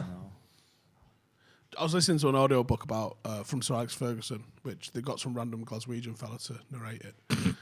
It's not far off, but it's not quite the McCoy. Do you know what I mean? You know, it's yeah, it's definitely not Fergie. McCoy. And then I'm in the zone for a bit, and then he says what you say as well, Salford. Who says Salford? I don't say Salford. Sir Alex Ferguson. No, he says. I used to. I don't anymore. Oh. And I'm like, ugh. And it took me out. Now I can't listen for 20 minutes because I'm just fucking sickened. Yeah. It's SOLFORD. Yeah, Salford. Yeah, there's loads of like local stuff. I mean, it's not. I suppose. But it's also like it's not Watford. It's No. Watford. Yeah, it's exactly. not Walford. It's But then not there's- Walford. It's not Walford. Worcestershire. But then there's places Walford like real. There's places like Beswick. It's Beswick. No, it's not. Yeah, it's Beswick. But like, if you're not from there, or you're not from around there, you wouldn't necessarily know those things. Like I watch SW. a lot of these scammer videos. You love them. As I've been telling you, shout out all of them. Do you watch them, Steve? You would love them, bro. You know, like these guys from call centers that try and scam old ladies into sending them money and stuff. Like these YouTuber guys will pretend to be old women, like they'll have the things that change their voice and stuff, and they'll just lead them down the path for ages, like pissing. I wish I had the time to do that. Like, what? I love fucking people. No, but because like this guy basically started because his nan got robbed like of 30 grand, so he was like, "Fuck this, I'm getting these like that." It's always like Johnny ring me up and go, "Let's talk to you about your car accident." Thank God you called. No, them ones are just because Direct Line or someone sold your phone number. But these ones are proper fucked. And they rely on their being. Well done, Endo. They rely on that 0.5% of people that are daft. If they phone me or you'd be like, I got a virus on my computer and I need to pay you 200 quid. Fuck off. Yeah, or HMRC, we need to talk to you today or you're going to jail. And you're like, if you hadn't have said it like that, I might have panicked and believed you. But here's the thing, right? You think it's Send just me a letter. You think it's just old women. I was at working when I used to work at a pub, at a bar, and this girl came in, our age, well, my age, not your two's age. She was like 26 or whatever, 25, and she was like, "Oh, you're not gonna believe it." She's like, "I've been done. I got done." She's like, "What was that?" I was watching some porn. So that's where you get you, because you're embarrassed immediately that someone knows what you've done, and they were like, "You've gone on a dodgy porn site." The FBI says that you've got to give them this like online code. The FBI do. The FBI, you've got to give us this online code for like a Google Play token. That's what the FBI. They can't take, even by get the way. Prince Andrew to That's turn what up, the but they're gonna FBI pop take up as in your currency. computer. And she bought them £100 fucking coupon code, like you said, and sent them this coupon code to get a computer unblocked. That's the thing. They'll say It's the just money's going in your account, but instead of just going, just transfer me that back, they'll go, No. I need I did this see 20 one of grand them. in Google Play cards. I did see one of them where they was like, okay, we'll put the money in your account now, and then they do like a Photoshop of your bank account. Go on, Mason. But they do No, like they- a screen they- share. they- thing with you. They edit, they inspect the HTML, so they change the number in it too. And then they go, we were supposed to give you 400, but we gave you 40,000. And then the women on the phone are like, That right? You need to go Proper use a fuck, different account. Don't look at that one. yeah. And send us 40 grand. United nearly scored there, McTominay. Ross Murphy said, "Why did Sean Dyche turn into Peter Fury when you did your little impression?" Yeah, that's what I was thinking. Yeah, political bastards. I love Peter Fury. I think he'd be a Yeah, right me good too. laugh. B. Are we getting a rounding, Stephen? Well, good you mentioned it, because B said, "Have a beer/rum on me after the game, lads. Top entertainment as always. Thanks. Thank you for your super chat." Have you seen the queue? I'm not queuing for like that for no man. Yeah, it's a It's bad good now queue. though because there's no queues at all. You have to download an app, Adam. Sit there on an app. I'm going to update Go on, my go on, phone. Mason! Oh, he's trying to shoot! You're going to shoot, you motherfucker! They're gonna score now. I know it. Bruno's wanting on ball there. Greenwood tried to I don't know if they're marshal gonna check special it. think the keeper, and then Bruno was doing a Rashford. Donny does so well. Oh! It's brilliant by Donny. Just tries to drink Oh, is it him in the Bruno's face, that? asking for a ball here. He's the goalkeeper. Off who, mate. bro? Oh, no, that's not handball. No, his arm's down by It's not his handball. No, that's not handball. It's Shoulder literally anyway. Yeah, it's on the top end. T-shirt On the print. t-shirt thing, that's happy days now, isn't it? Yeah. But I find that weird because your t-shirt can be here, and if you go like that, that's handball, bro. Yeah. Should have been. Fuck knows. Rules are fucked. He tried it, didn't he? Oh, come on, man! Is he not giving that? Yeah. Did you see fucking what hell. Pogba tried to do to him? Why he did that though? No. Pogba went to rainbow, flick it over his head, bro. Did he? That's a booking, surely, right? He's the best, man. Sign the fucking thing, man. Cock teasing everyone, costing Mourinho 1 week, and then you're just gonna fucking join Real Madrid when they get this How is he Super not giving League a money. booking for that? It weren't that bad. No, it wasn't. I thought he'd swung through, but he didn't. He just sort of stepped into him.